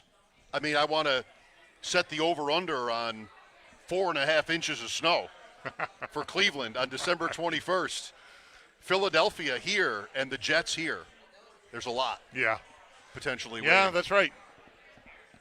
I think I hadn't really thought about it. But yeah, that is where they're at. We're at that time of the year. I guess enjoy Houston next week. Enjoy Houston. Which might not even be that warm outside, but right, still, but it's fine. It's indoors. You're gonna indoors. Get away with it. Well, we'll talk about this with Sal again, as you said. This is the kind of game they've only had a few losses like last week's in all these years under Sean McDermott, and there's rarely another one that's waiting for you. They've already had their 2-game hiccup this year. This has been where the Bills tweak and everybody sort of regains their sanity. If they don't, look out. Because really the consistent thing that goes all the way back to the 2 games they lost is, this happens every year. What doesn't happen is this after it. I think, right? That's they don't always run the table, but it is, usually order gets restored relatively quickly. It's one of the reasons why I liked them so much last week. Like, I know what they're lacking and what they're missing and all the things that we talk about, but I still wanted to feel like, I should trust them. They've been excellent for long enough here that they'll know the move. And even as that game was unfolding, I don't know who we talked about this with this week, but it kept being like, all right, well, it's the fourth quarter. That's okay. They'll get there. They got the touchdown. Like, okay, 16-6. Missed the 2-pointer. That's okay. They'll find their way. It's going to be ugly. I'm sort of dreading what postgame is going to sound like when they pull this game out, 18-16 or something. But they'll get there, and it just never materialized. So it's a little bit. Maybe would you say this? The Raven game last year, where Baltimore got ahead, and the Bills started to move. But then there was the Allen play where he gets hit, the trick play. Yep. And maybe there was another turnover, like they just couldn't get there. That was last week. Yeah. Because really, I was with friends. You were working. I was out with friends. And even at 16-0 in the fourth, the Bills had the ball in the early to start the fourth quarter, 16-0. And a couple of my buddies were like, they're going to win. Right. And I did not know they were going to win, but I just was thinking they probably won't cover. Turns out you were right. Yeah. But one of my friends was trying to get action on the Bills winning the game. Yeah, that's the time to do it. Yeah. That's the time that, right. But they had they had 3 turnovers. The Allen fumble was the one. Yes. I would say in Miami. Because that was at 16-6 and you're driving again and there's, 6 minutes or whatever left. So, get that. Yeah, 16-13. All right, Miami's now feeling it. What are they going to do? They're going to just run it into the line and try to run clock. I'm getting the ball back. Yeah, but that's the thing that gets shook now by that game is that has been consistently true of me watching them play. And, games that they lose, the New England win game, for example. Like a game where they're not really doing anything, but it's, the game is still within reach. And I just sort of sit there, not in any kind of very calm, like, well, they're good, they'll do it. And then they don't. It's like, yeah. And not coming through against Miami in that spot does sort of shake the foundation a little bit for me. I got to admit. That's why I said right at the beginning today, like, I'm of two minds here. Tampa's not coming in here and winning in November. Get out of here.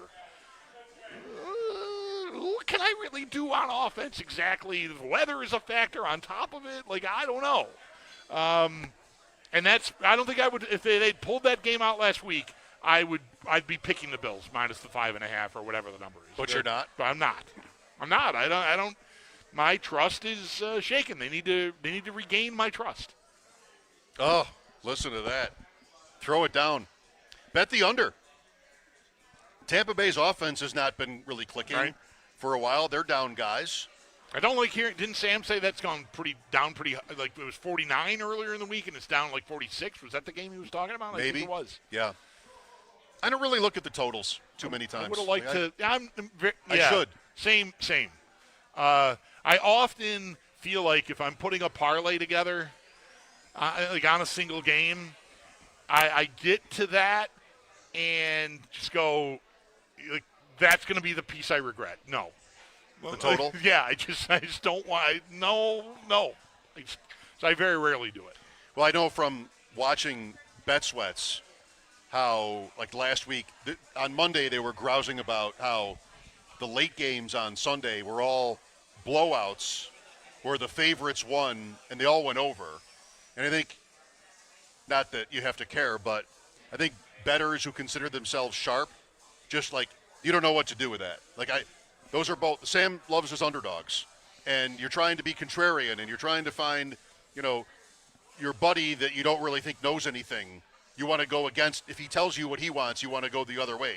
And then you had Detroit, Washington, Seattle, Arizona, and one other game late last week that were all almost the same score. Rams, Niners. Yeah. 44-20. 2 games that ended 44-22. And then another was like 46-24 or something like that. I think guys like Sam don't like losing to that. Just, we want to bet unders. You want to bet underdogs, and those games didn't give you either. So we'll see. Sunday, the Bills are a 5.5-point favorite. Well, I'll check on the total, but maybe it is in the 46 range. Sal coming up at 5. We are at Leo's Pizzeria, Southwestern Boulevard. There's a shower starting. We're not the only event here today. I see a shower. There's a section of the bar area that's reserved for Amanda's shower. All right. It's one way to do it. Doesn't all have to be like a Sunday morning. Yeah, right. Where they bring you, Friday night baby happy toys. hour shower. I love it. Friday night happy hour shower. We are privy. Do you happen to know, is it a wedding shower or a baby shower? I know nothing. Okay. There's a sign. Usually a clue about that is if it's a baby shower, I'm pretty sure there'd be, and like big boxes of diapers. Yeah. Although that's a specific kind of, that's a diaper party maybe, not a shower. No. I don't see that many presents, but I see people. I am muddying the waters unnecessarily. There's a shower here if you want to, not be at it. The total on the Bills game right now is 46.5. Near it. Yes, 46.5. Yeah. Sal coming up at 5. Mike Schopp and the Bulldog, WGR.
Capacio to join us in about 12 minutes.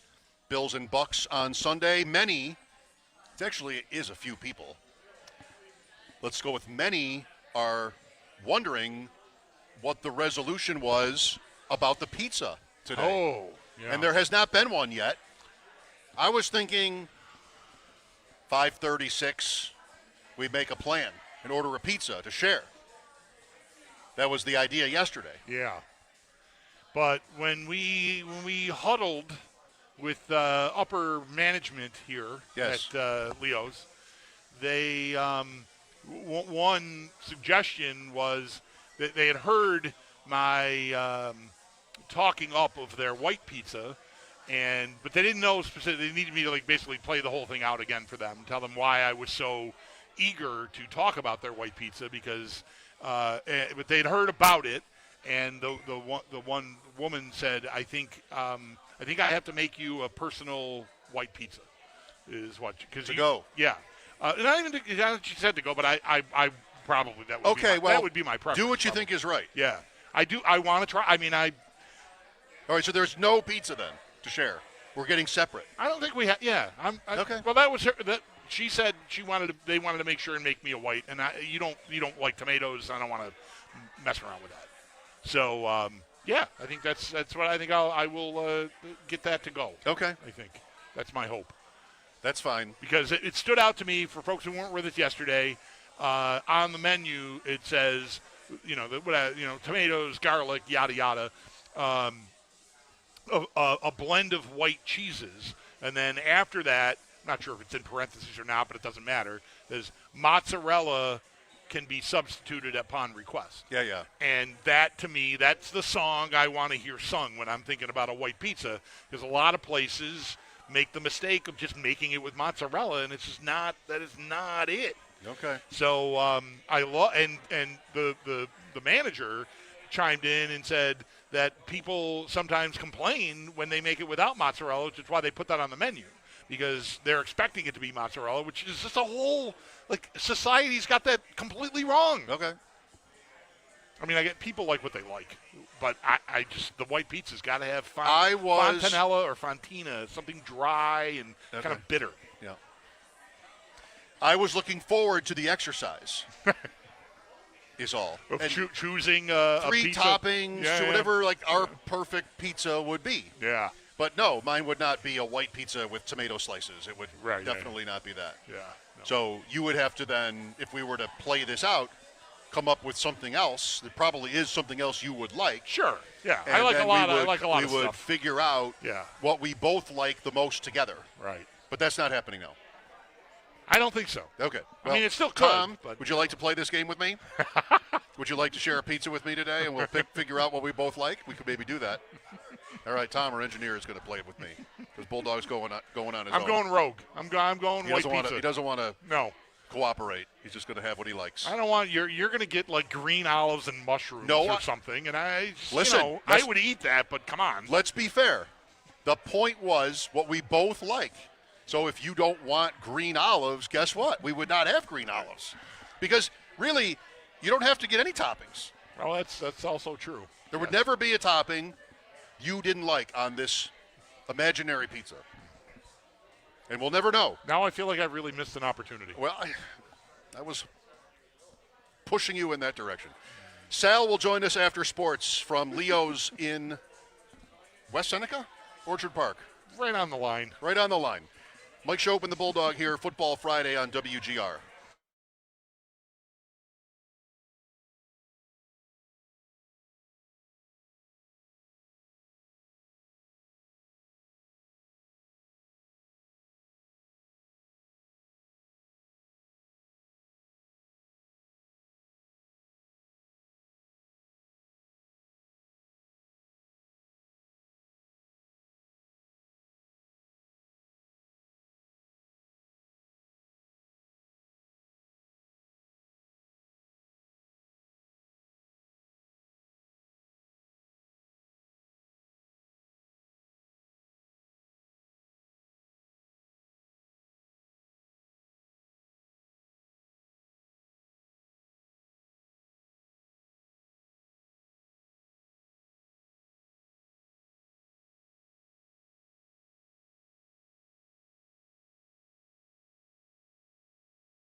Been ruled out for the Bills. They get ready to host the Tampa Bay Buccaneers on Sunday. Tight end Dalton Kincaid and defensive tackle Fedarian Mathis both, though, did not practice at all this week. Just got some good news for wide receiver Khalil Shakir. He has no game day designation, so he should be good to go for Sunday. And then 4 players are questionable.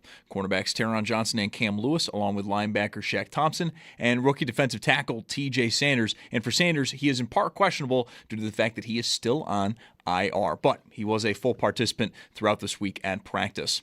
The Barnes from Injury Report, it is brought to you by the Barnes Firm. Injured for help, call 1-800-8-million. Stay tuned. Coming up next, Sal Capacio will have the latest on the Bills and for more on this Sunday's matchup. And then speaking on Sunday, pregame is going to get underway bright and early at 7 a.m., carry you all the way to kickoff at 1 p.m., where we'll then hand things off to Chris Brown, Eric Wood, and Sal, who will be on the call from the Northwest Bank broadcast booth. For the Bucs, both Bucky Irving and Chris Godwin have been ruled out. Some other notes around the NFL. The Ravens did today confirm that quarterback Lamar Jackson is going to start this week against Cleveland after he missed practice to start this week with what is being described as knee soreness. And then Lions tight end Sam Laporta is out against Philadelphia with a back injury. To the Sabres, they do not have a game tonight. They will round out their road trip tomorrow in Detroit.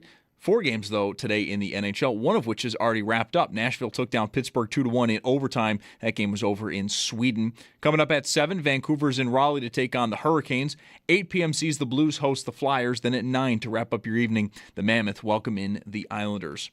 And join WGR and Bud Light for a Buffalo Football Friday happy hour. Show 'em Bulldog broadcasting live at Leo's Pizzeria at 2220 Southwestern Boulevard today from 3 p.m. to 7 p.m. You can enter on site for your chance to win a Josh Allen jersey, and no purchases necessary. You can also enjoy some other live broadcasts coming up at Mitchell's Tavern and the Draft Room. Bud Light, easy to drink, easy to enjoy. Enjoy responsibly, 21 plus.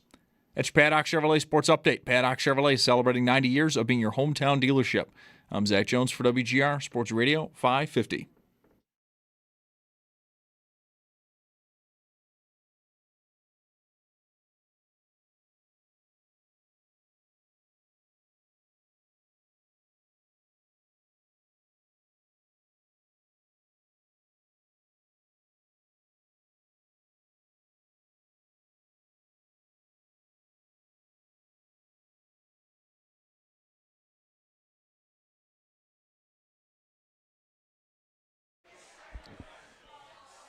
Welcome back to a buzzing Leo's Pizzeria, Southwestern Boulevard. Mike Schopp and the Bulldog. Football Friday continues. Did I get you to the winning goal? You did. All right. Goalie should have had that. I mean, it's an elite all-time shooter, Stamkos. But, yeah, it was an unscreened, wrist shot from the circle. I mean, dude, come on. Make a save. It's Football Friday and Sal's waiting. I would love to have that conversation because that's where we're at. Yes. Like, that shot is a bad goal. Yes. I'd love to go an hour on that. That's a bad goal? Yes. Look at this. Stamkos, slow motion. From the dot, not quite the dot. Oh, that's a bad goal? Wow. He's got a defender pinching him off. He's not going to go to the middle, so the goalie, to me, should have got out a little bit more and taken the angle more away. He's already down, so he can't. Well, that's right. That's the Stamkos credit. Right. But he should have been, if he's out farther, that puck hits him in the shoulder. Or Stamkos tries to miss him and it sails off the glass. Let's give Sal Capacio a chance to weigh in here. Just if it happens that he's seen this goal. If it's not, then we'll just move forward. Sal, how are you? I'm great. I have not seen whatever goal you are referencing. Okay, wait till you do. It's okay, we can move on. Stamkos in overtime today in Sweden. Nashville over Pittsburgh. Of course they won. They're in yellow. All right, Football Friday. Let's start with where you're at on New England and the AFC East here, Sal. 9-2. The Bills are probably lucky to have New England again on their schedule because the lead is now 2.5 or whatever that would be. 9-2, 6-3. It's 2 more games. But at least they're going to get a look at the Patriots here still. And I'm sure you've sort of run this through your mind. The chances at this point of Buffalo getting past New England, I mean, what do you think of those chances? It's not give up time, of course. Is it still something you can, realistically see happening? Realistically, sure. I mean, there's still plenty of football to play, but I still think the chances are much less likely considering the Patriots' schedule going forward. They do have to go to the Bengals, and the Bengals can score points, but they also give up a lot of points, right? I think the Giants will be game. That's a Sunday night game. The Giants can, you never know that they play a style and game where every once in a while they can kind of bite you, but then they have a bye week before they play the Bills, and that's the Ravens. But, they get the Jets and the Dolphins. The Bills have a tougher schedule down the road, and they have to have this hill to climb. I think what really hurts the Bills more than anything here is it's not just having to beat New England, it's also having to be a game ahead of them, because I can't see New England dropping another division game. Even if the Bills split with New England, the next tiebreaker is division record. And the Bills have already dropped 2 division games because they lost to the Miami Dolphins. They have to be free and clear of them, of a whole game. So from that standpoint, I think it's going to be difficult. Now, that said, guys, 1 week from today, 24 hours from now, when I come on with you on a Buffalo Football Friday at 5:08 p.m. next Friday, the Bills could be 8-3 with the Patriots at 9-2, and we're having a really interesting discussion about this. But that also could go the other way. The Bills could be 6-5. They could, of course, be 7-4. The next 6 days are going to tell us a whole heck of a lot about the trajectory of the season. Sal, how this might be a weird question to ask you because, you're our reporter there, but how shook by the Miami game are you? Because I admit I'm of two minds about Sunday. One of them is Tampa, the way they've been going lately and just in general, they're not coming into Buffalo in November and beating these Bills. Come on. But then the other part of me, and it's significant enough for me to talk about, is I don't really know what the Bills will have on Sunday, especially on offense. So I'm pretty shook by what happened in Miami. How about you? Pretty shook as well. I think in the moment more than anything, during the game, I think I said to you guys the next day, even that if you had told me, even after Miami had scored 13 points, that the final score would be 30-13, I might take the Bills. You know what I mean? Yeah, it's 13-0. And by the way, the final score is going to be 30-13. I'm not telling you who's going to win. I might say, that means the Bills are scoring 30 points. In the moment, the fact that the Bills just could not do anything, they could not come back in that game, and everything just kept snowballing on them, and there was nothing that they were able to do offensively. That's what really got me. In the moment, Sunday night, Monday, wow, how did that happen? But when I take a step back and look at the big picture, this is football. It's sports, and it's a division game, and those things can happen once in a while.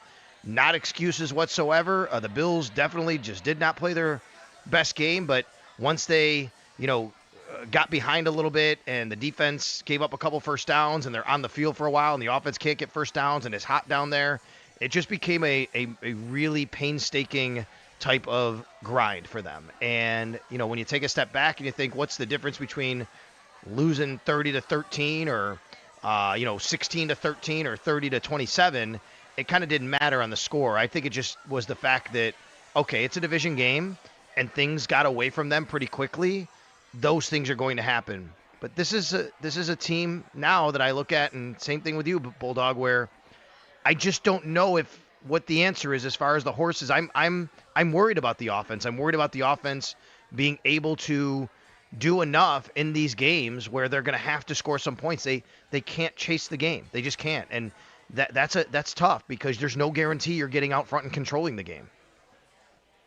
Sal Capacio with us on the Western Hotline. Did the 508 feel like a shot from Sal because we didn't get to him earlier? The Stamkos conversation. I don't know. Maybe next. It could be earlier next week. We'll shoot for earlier. Yeah. So that, I was just making the point that 24. 1 week exactly from now, whenever we talk. I mean, the Bills play 2 games before the Patriots play their next game. Is the point, right? And I think that'll tell us a lot. Well, they're going to have to win most of these, Sal, or else they're going on the road. I mean, that's not news to you. Right. Tampa Bay is interesting as an opponent at Houston. Short week on the road. Houston's defense can be a problem. Mm-hmm. And then you have, as we looked at earlier, not to get away from the Buccaneers, but the rest of the season after Thursday is cold. It's just It's home games and road trips in the Northeast where this might be a weather game a little bit, right? Wind. And it isn't likely to be the last of these, of course. That's right. I had Pat Hammer on today on the Extra Point Show to talk about, this weekend's weather. And I asked him, I said, what are you looking at, as far as Thanksgiving and maybe beyond? and of course, no guarantees. He said, actually, Thanksgiving looks like could be a pretty warm time, like warmer than normal. And I'm like, okay, I'm thinking that's Pittsburgh. You go to Pittsburgh, maybe you have some warmer weather. But he said he believes that December is going to be pretty challenging. Like there's some indications this year it's looking colder and snowier than normal and quicker than normal that it gets here. So you're right. And then I think about, okay, is that a good thing or a bad thing for these Bills? Because they can run the ball really well. And, what's the old saying? You got to be able to run the ball when the weather turns like that. And that is, let's be honest, guys, it's part of the reason they've built the team the way they have. It really is. To be able to withstand that type of the weather, in those conditions and environment. But we saw the Bengals come in here in a snowy, wet, cold game, in the playoffs and go down the field on the Bills. So I agree. And for me, like being on the sidelines and all that, like, yeah, it's not the most pleasant thinking that at the end of the year, you're getting all these cold weather games. But I do wonder, like, how that impacts the Bills and how they want to play the game. What is your reaction to the injury news today? Because Shakir is obviously the lead. I think he's got no designation, so that seems good to go. Because there's no designation, would it be right to assume or maybe educatedly guess that means he'll return punts too, or do you think that still might be in question? I would say it'd still be in question, but let's go back to the weather discussion.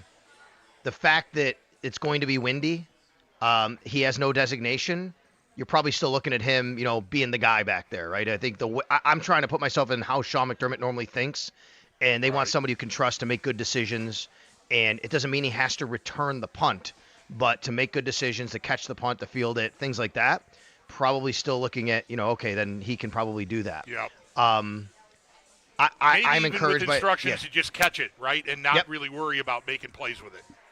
Correct. Because, and not that he can't, we all know that, and I know that, right. To be clear for everybody, it's just because you don't want to take a shot on the ribs, right? I mean, that's exposure. A guy running down real hard at you and, catch the ball, get a fair catch, and who knows, maybe he is good enough. I don't know how his ribs feel. Maybe he's, it's just something bothering him. Maybe he's fine to go, and, he has a 82-yard punt return for a touchdown for all we know, right? I mean, that could wind up happening. The only thing that does kind of, now Dalton Kincaid's out, we knew that. That's challenging. He's been their most consistent pass catcher this year, and Federi Mathis is out at defensive tackle. They do have 4 guys questionable, and if you're looking at the injury report, you'll only see 3. The other was TJ Sanders. They had to add him because he is on the injured reserve list. They had to list him, so they list him as questionable. I think by 4 o'clock tomorrow, TJ Sanders gets signed to the active roster and he plays. Certainly not a guarantee. They do have 4 healthy defensive tackles anyway. They don't have to do that. But it feels like that's going to be the case. The one that's concerning is, 2 things. It's twofold. Taron Johnson was full on Thursday, limited on Friday, and questionable. And Sean McDermott, after he met with me, he met with the local media, and he said there was a yellow flag that came up yesterday. But I'll say, if you want to look at it optimistically, well, that means it's not like he got hurt in practice today, and he still did practice, right? So maybe something came up where they just wanted to back off him. But, guys, you also have Cam Lewis, who's questionable. Those are your 2 nickel corners. Right. Yeah, do I want to ask what happens if they both can't go? I would say Jamarcus Ingram would be the most likely candidate, but let's remember they have Jordan Hancock, too, who they could squeeze in there, who's done it and had some reps, even though it's not his normal position right now. If we're guessing right about Shakir and returning punts, that maybe means no Mecole Hardman in this game. This is me talking now. You can, of course, offer your opinions on this.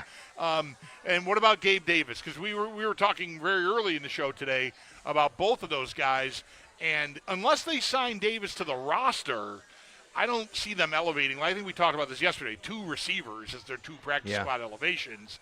So how do you feel about Gabe Davis and his status heading into Sunday? I thought all week that it was trending towards him playing, but now that Shakir is off the injury report and you're dealing with, how you want to play all this, I don't know. It just feels like maybe it's another week away. He says he feels good. I couldn't really get much out of Sean from that. I did ask him how Gabe, did get through the week, and he talks very highly about Gabe and, how hard he works and, the kind of teammate he is and all that. All those things are very much, he checks all those boxes. The question is, does he check the box of getting out there and playing right now? And I do think roster matters here. I would also add this now that, Codrington is on the active roster, and I know the guy. Like, I'm not telling you that Brandon Codrington is going to play nickel or should play nickel. It is his position, though.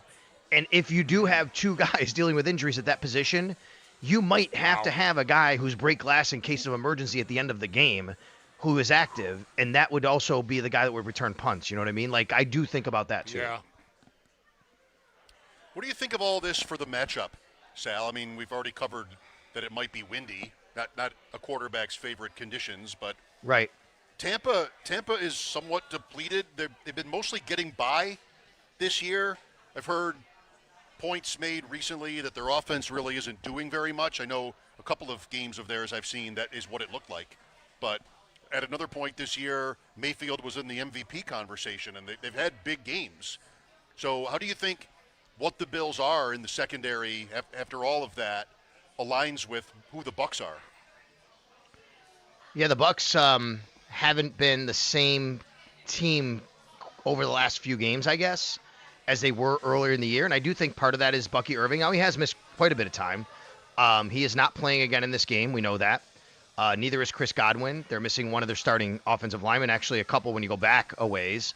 They're pretty banged up. This is a team, I think, that has run into some struggles on offense, doing some of the things that they were doing earlier. And one of the reasons, though, guys, is that Baker Mayfield was dealing with a bit of an injury. And when TJ was on with you yesterday, I think he mentioned it felt like it looked like Baker was a little bit more right last week. He was moving around a little bit better. But let's go to Baker Mayfield's rushing stats. I know it sounds funny, but rushing stats this year. The last 3 games, he has not run the ball at all. 0 attempts for 0 yards. Before that, he was running the ball a little bit. 14 yards, 15 yards, 13, 44 yards in a game, 33, 39. It's like, I feel like that's also been an issue for them. Like, he's staying in the pocket, and if you can just keep him in the pocket and force him to throw, then I think you have a bit more of an opportunity, because he's a guy that can make plays out of structure. So I think that, plays into the Bills' favor in that regard. Rashad White, who's come in and done a nice job for Bucky Irving, again, same thing. His numbers are down. He has not run for 4 yards a carry or more since week 2, by the way. White has it. And then you have Sean Tucker, Syracuse guy. He actually does have a higher average yards per carry, and I think that's a guy they might lean on a little bit more. He just doesn't get as many opportunities. I don't know if they will, but they should. I think it should be a Sean Tucker game. Yeah. First one ever, Sal. Well, no, not the first one ever. He popped last year late in the season once when guys were out, I think, but still, what do I know? But if I were Tampa, he would be my lead. That's really interesting about Mayfield and the running, Sal. Like, obviously, we're not talking about designed runs, right? It's getting out of there, and I feel like I've been watching them closely enough to notice that that's happened just recently, and whatever he's dealing with. But thinking back to earlier in the season, he is, to me, like the most annoying kind of scrambling quarterback, because guys like Mahomes, Allen, Lamar Jackson, I mean, elite runners, at least Jackson and Allen are, and you know they're going to hurt you. Mayfield doesn't even really look good doing it, but he just does it, right? He's just like, whatever I got, he's just this scrappy, kind of annoying, like, I got away, and like it's 12 yards, and that is like backbreaking. Like, if a guy is just that athletic and is going to beat you like that, like, hat tip. When Mayfield does it, it almost just feels like, come on. Yeah, I hear you. Last year, I'm looking at it now, 378 yards rushing and 3 touchdowns. Those are good numbers. I mean, he got loose a little bit. Yeah, he's a guy that he is not afraid. He's got a lot of moxie. He'll put his body on the line. But that said, why has he put his body on the line in the last few weeks? Because he's been dealing with some sort of injury. I can't remember exactly what it was, but there was something going on there recently. And yeah, so that has been something that they have not had as a part of their arsenal. And I mean, not getting Bucky Irving back, is good for the Bills, because he is a guy that can leak out of the backfield. Yeah. He catches passes. He runs the ball really well. And then on the defensive side, they gave up some big plays last week to the New England Patriots. This is a very good run defense. It has been for most of this year. But the Patriots got loose on not only a couple of runs, but a couple of passes down the field. Their numbers when it comes to their pass defense have not been nearly as good this year. They are 24th in the NFL in pass defense overall and 22nd in yards per play given up. Week 2, Tampa Bay at Houston. Bucks down 5 late, 4th and 10 from their 32-yard line. This is the play you're talking about, Right. where Mayfield is dead, and it's not at all the only time you see this kind of play from him.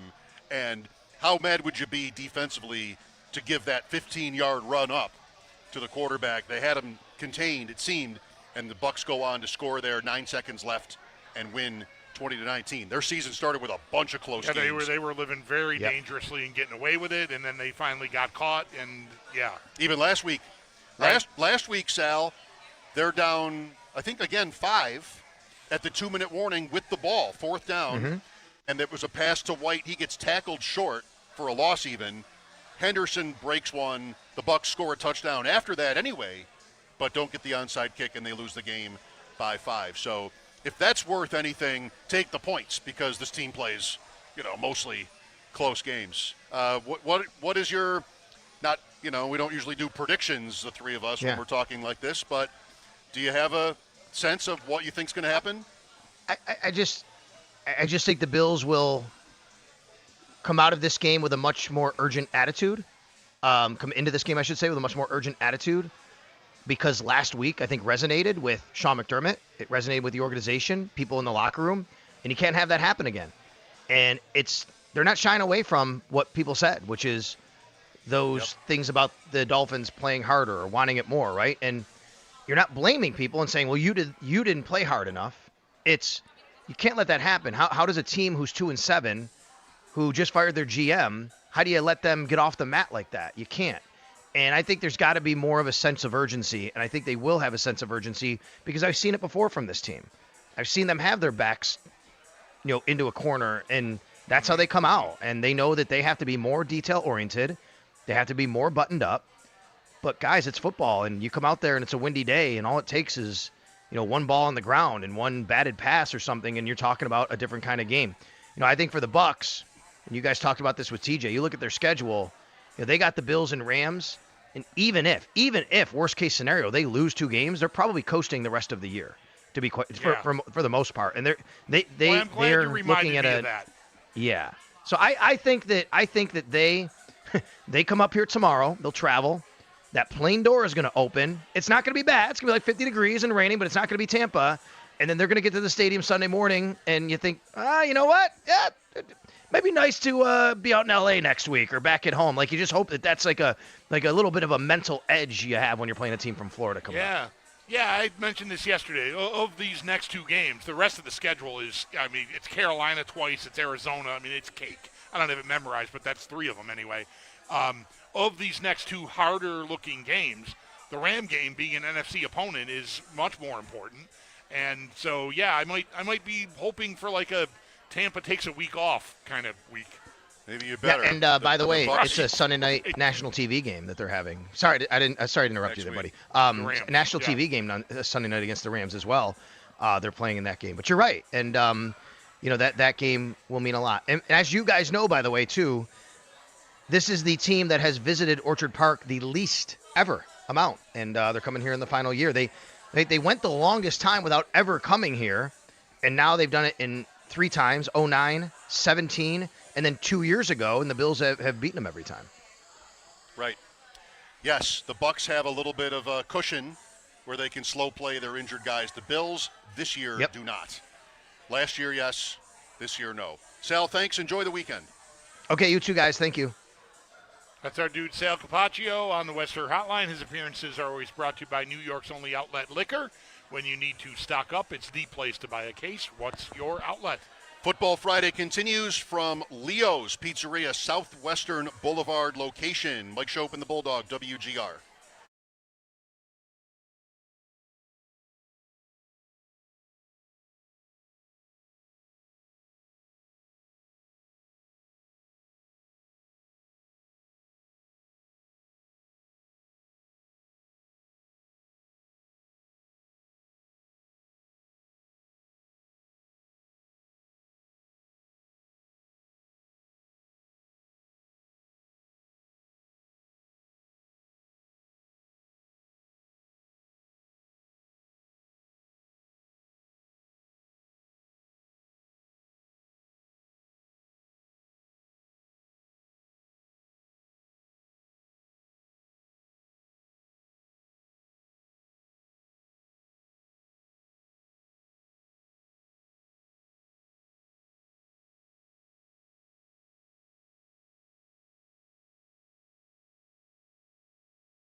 Just 2 players have been ruled out for the Bills. They get ready to host the Tampa Bay Buccaneers this Sunday.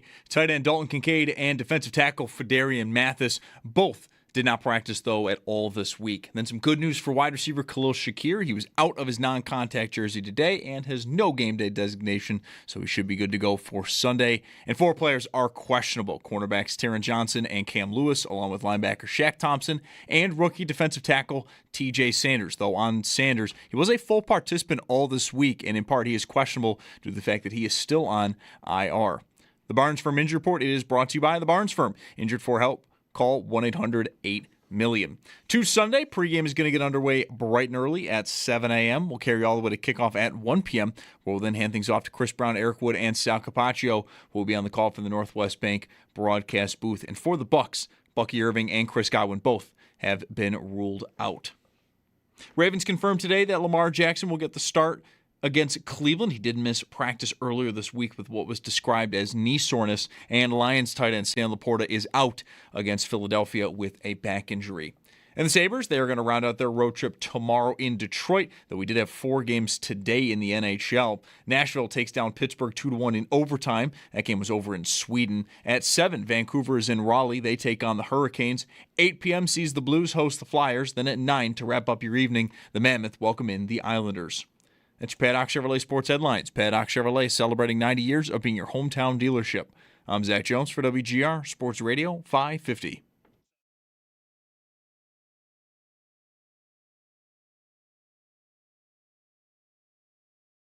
Is it over in the AFC East? Yes, I'm going to go Patriots. I don't think it's over, but I think the Bills have a really, really tough road to getting back ahead. I mean, we got to see the Patriots fall in a game like we have this week. They got to lose some that now you don't think they should. I went from the Bills are still going to win the AFC East this last week to doing okay, what's the rest of their schedule? Are they going to finish 10-7? Which, like, now it's like, can the Bills, as long as they get into the playoffs, we're going to be just fine.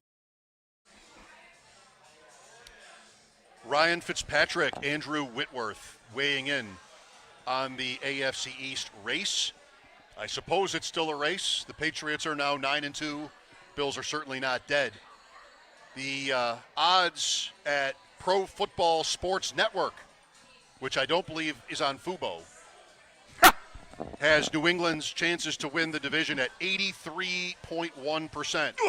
5 out of 6 Sims leave you with the Patriots in first. I don't think last night's game was anything special or different. It's just we knew the schedule was easy. Yep. And I like for New England, I'd like if we were talking about them to make a point about how they did what they did from down 7-0 right away.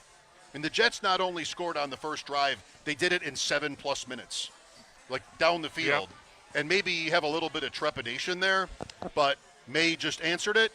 And then they scored again, and then they scored again. And they were playing the Jets. And they're playing the Jets, and once you get ahead, it's over. That's the end of that. So the spread was 13. They won by 13. It's a little bit similar to like Bills Saints or a game like that, where not everything was ideal, but, you know, you were fine. And the story still is their schedule, they're good, but it's always 2 things, right? I always say it. It's always 2 things. It's how you look, but more importantly, it's what the standings say. And the standings are getting challenging at this point now. To say the least, yes. Yeah, I've gone, I mean, it's been, weeks now since they beat the Bills and, leapfrogged them in the standings. I remember the run-up to that Week 5 game talking about how, just all of a sudden here, if they beat you, they're ahead of you. That's it. At the time, right, they only had the 1 loss, I think, and then the Bills had none. So they passed the Bills that day. And so I went from thinking maybe we'd hear footsteps, distant maybe footsteps, but like, hey, the object in the mirror is closer than it appears. No, we're fine. To where are they? Are they up there somewhere? I feel like I'm on a long cycling trek, and I've lost contact with the pack. Like I'm eating the wind all by myself. My buddy Bob isn't breaking the wind for me. I'm like, it's like, where are we? Pendleton? Jesus, it's a long way home. That's kind of how I feel about the Bills right now. The Bills are in Pendleton. In the AFC East. And anybody that's a cycler knows you go out there, do the escarpment, you're coming back to like Buffalo, you're eating the wind. It's almost always at your back on the way out there, and it's in your face coming back. And that's what I feel. I'm eating the wind, and I'm working hard, but they just keep they went over a hill again. I don't see them. That's what New England's starting to feel like to me, and I do not like it. Well, you're used to a certain quote competition in your bike races, and then suddenly this year there's a new guy, right? And he's young, and he's good. Yep. And he doesn't know the protocol, and he pulled away. That's it. He doesn't need the pack. Right. He doesn't need, drafting. Right. He's just gone. Yep. And that's, the concern right now. Yeah. It's not would anybody say different? Nobody that I'm listening to says different. It's not hard at all to get Drake May and, why he has so early. He's 23. I mean, Nix is 26, right? He's so early in his career, looking like all that. I'll say again, I think in this game, they just really didn't bother him. There were lots of plays where he's just standing there, and then he hit the spot, but he was not under any kind of duress. Yeah, last and he night. does. I did hear this, and I did not look this up, but he's been getting sacked a lot this year. He might be near the top of the list of quarterback. Certainly with a good on a good team anyway. I can't remember what the number they said it at one point last night. Like he does take sacks. What does that tell you? He's willing to stand in there and try to make the play, and maybe waits too long to try to get out of there. That is good, but can also be a problem. And so I don't remember the Bills really bothering him much in Week 5. I go back and look at the box and try to remember, but I don't feel like he was under huge duress. But maybe that's an area where the Bills can get to him if he tries to stand in there a little bit too long when they meet in Week 15, which is weird. Like a guy that's got that escapability and is having such an excellent year, I don't think you generally – I was surprised when I heard that he's getting sacked as often as he is. 36 times? Yeah, that's it. 35 was the number, and then he took another one. Yeah, I wanted to say it, but I thought, that's such a big number. Did I hear it right? I'm over here yelling about how much I don't like Kirk Herbstreit. I don't want to misquote him. But, yeah. Allen is 20. That's a big number. Allen is up. That is a big number for Allen. Yeah, last year was, 13 all year maybe? Maybe. So 36 that is sacks. A huge number. Those are supposed to be drive killers. I wonder how many of them are 1 or 2 yards when he's scrambling. And they're not. Yeah. He did have one last night. Was it the only one you said? It was after they said that 30. When you said 36, I heard 35, and then I saw him take another sack. He had one last night where he did get buried. Yeah, he was just standing back there, and they just got to him. Yes. Jermaine Johnson. And it was not. Yeah, that's right. That's exactly the play. Yeah, and that was. I mean, Johnson beat his guy, but May had time to do something there, and just didn't. So that might be a piece there that you've got to be ready to capitalize on. But the rest of it is really good. I mean, he sees the field really well. He seems to work through the progressions and all that, and he's really deadly accurate. He's just really impressive. And I hate it so much. The New England's they got another guy. It hasn't been long enough for you to have a guy that I'm going to be worried about and annoyed by. I mean, come on. It was like a lifetime of that. And then, Cam Newton and Mac Jones and whatever. And, so it's their second try. I mean, Mac Jones was a first-round pick, and, they did make the playoffs with him as a rookie, and they might have thought they were on track there, but it derailed. And, man, I'm at a point now where I just had this thought. I wish Mac Jones had been just a little better. Right? Because to me, he's not someone, he's done all right here with San Francisco. The system works for him. but he's not this guy. He was never going to be this guy. But if he'd been, good enough, maybe they would have gotten Andy Dalton or something. And instead, they pivoted smartly, and a couple of years later, they've got this dude. Yep, it's some part smart, some part luck. The Jets drafted Zach Wilson at 2. They didn't have to, but you're drafting a quarterback there. They drafted Zach Wilson at 2. The Patriots drafted May 3 after Washington had drafted Jaden Daniels at 2. I always liked May more. And Daniels was such a great rookie, okay. Yep. Caleb Williams at 1. But they did have to make the move from Mac Jones, which not every team would have done. Right. He's young, coaching change. Mm-hmm. They did it, though. Belichick left, and they were done with all of it all at once there. Having an Amanda update. So Amanda is having her wedding shower here. Okay. At Leo's Pizzeria. Oh, I saw you over there mingling with the shower yes. attendees. You caught me on Southwestern. So I talked to Amanda. 50 women, 40 or 50 women are at this thing. And they're all very excited. Right over there? There's a lot in the back room. Oh, okay. Thank you. Maybe it's not 50. It might be 30. Okay. Some maybe have left. I don't know. Maybe they weren't having that much fun. But I asked to speak with Amanda. And the woman I asked this of, Amanda, you're going on the radio. I was like, no, I don't want to. She started to come over here, and I was over there. Oh, so I said, I no. can get out of the way. You want to talk fantasy football with Amanda, that's fine, or wedding gifts, whatever. I'll talk fantasy football with the coasters. That's fine. That's never a problem for me. But no, I just wanted to ask, what should people know about you?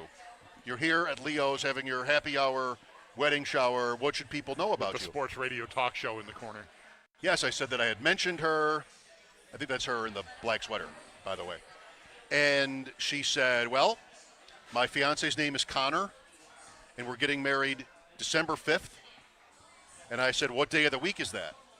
And she said, Friday. And I said, well, that's good, because you don't want to get married on a Sunday in the fall around here. Like, that's a bad choice. Right. I know it happens. Yep. We had Sam Panayotovich the one weekend where he had to travel. He couldn't watch games. A little bit of a selfish point, but a little bit. It's a Friday night, and then she and her then husband will be going to the Bengals-Bills game. All right. On the 7th. I love it. So that's a little bit more about Amanda. I don't want to say too much more. It paints enough of a picture. But she's here tonight. I've got the idea If you come out, you can't go back there. It's cordoned. Is it cordoned off? It's not cordoned. Great word. I don't believe it's cordoned off. But there is a sign. It's clear that you're not supposed to. Right, you're not invited to their party. I can just about read it from here, even. Yeah. Which is impressive for me. And it goes until 7:30, according to the sign. So you might be able to meet Amanda or Bulldog if you make it out. If you get invited beyond the velvet rope. We are more accessible than Amanda. Right. Yes. We don't have a sign that says you can't come over here. No, we would never. People do it. They know there's no sign, and they do it. There's no sign. We both have headphones on. We are, I think, pretty clearly communicating with one another within the confines of these headphones, but yet people still, after all these years, want to try to say something to one or both of us while we are engaged in a conversation on the radio wearing headphones. Sometimes, however, it's a great Sigmund mystery of Bloom my life. is talking. Yeah. Right. And we're not.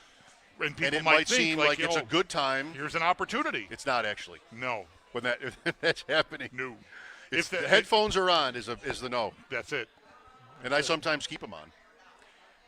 That can be a move. I'm not above it. I have been in I've done it. situations that hostile is a little too strong, but just I need some me time. I'm going to leave the headphones on. I'm trying to focus. I'm thinking of packed Pearl Street during the NCAA basketball tournament, right? Like I'm taking a break. Guess what I'm not doing? Taking the headphones off. I'm going to sit here and I'm going to look at a computer, even though all I'm really doing is thinking to myself, okay, what am I going to do next? What's 5:30? I just don't want to take the headphones What off. is 5:30? What is 5:30? I'll tell you what 6 is. Picks. Yes. We're at Leo's Pizzeria, Southwestern. Big, fun place. Mike Schopp and the Bulldog back after the break. This is WGR.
If you missed the unfortunate news from earlier, there was no pizza.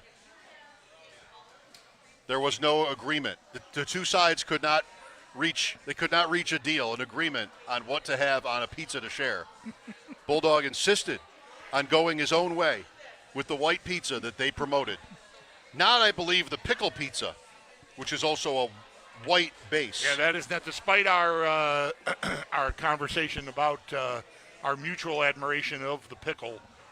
Thank you. That came out wrong. I'm not ready to dive in on the pickle pizza.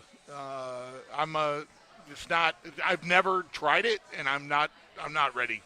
I don't know. It's going to be a little while for me. Loaded with dill pickle slices and topped with a Cool Ranch drizzle. This famed National Pickle Day. You're going to take a pass on that.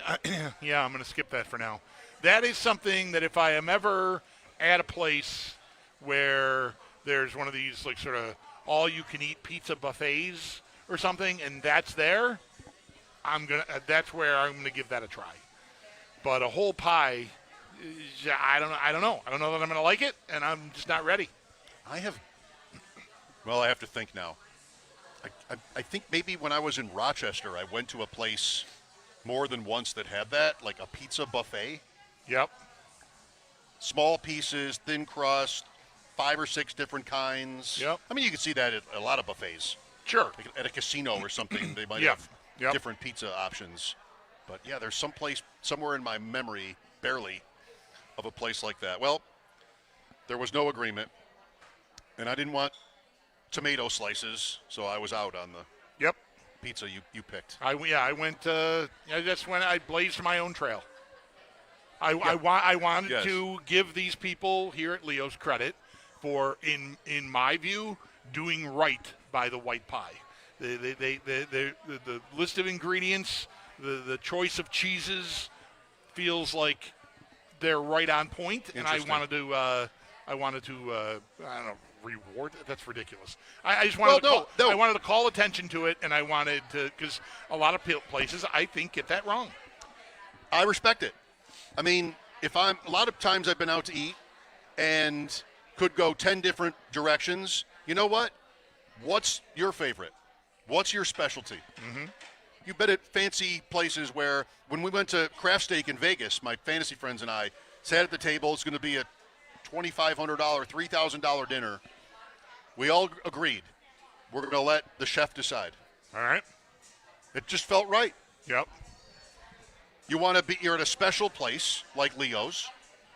You want to make sure you're getting something that they would want you to know that they're good at. It didn't even need that many words. And I really feel even more emboldened about my choice after talking with the staff when we got here, because the manager of the place said, like, they get people complaining about that there isn't mozzarella on the white pizza. And I'm like, that's exactly how it should be. It upsets me that our culture has let people down to the point where they're mad if they don't get mozzarella on a white pizza. Yes. What are we doing here? Yes. Listen to me. Like, I'm the white pizza authority. The Polish guy from West Seneca is going to tell you how to make the white pizza. You sound like it. Somebody's got to do it. I mean, it's not a job that I wanted, but if it needs to be done, I'll do it.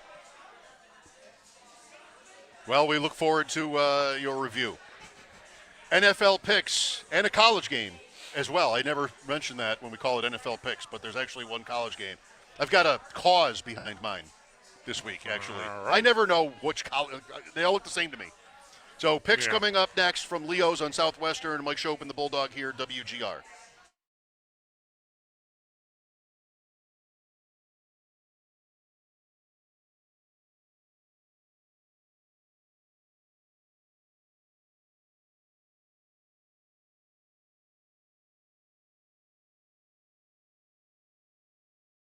Hey, man, Bulldog.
as they do get ready to host Tampa Bay this Sunday at 1. Tight end Dalton Kincaid and defensive tackle Fedarian Mathis.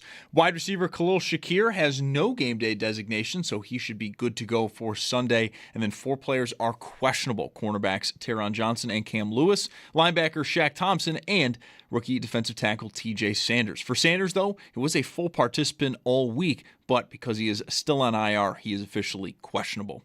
The Barnes Firm Injury Report, it is brought to you by the Barnes Firm. Injured for help? Call 1-800-8-million. To Sunday, pregame is going to get underway bright and early at 7 a.m. We'll carry you all the way to kickoff at 1. We'll then hand things off to Chris Brown, Eric Wood, and Sal Capacio, who will be on the call from the Northwest Bank broadcast booth. And for the Bucs, both Bucky Irving and Chris Godwin have been ruled out.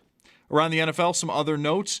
Ravens confirmed today quarterback Lamar Jackson will start this week against Cleveland. He did miss practice earlier to start the week with what was being described as knee soreness. And Lions tight end Sam Laporta is out against Philadelphia with a back injury. Sabres are going to round out their road trip tomorrow night in Detroit, though today we had 4 games in the NHL, one of which is already in the books. Nashville took down Pittsburgh 2-1 in overtime. That game was over in Sweden. Coming up at 7, Vancouver's in Raleigh to take on the Hurricanes. 8 p.m. sees the Blues host the Flyers. Then at 9, to wrap up your evening, the Mammoth welcome in the New York Islanders. That's Paddock Chevrolet Sports Update. Paddock Chevrolet celebrating 90 years of being your hometown dealership. I'm Zach Jones for WGR Sports Radio 550.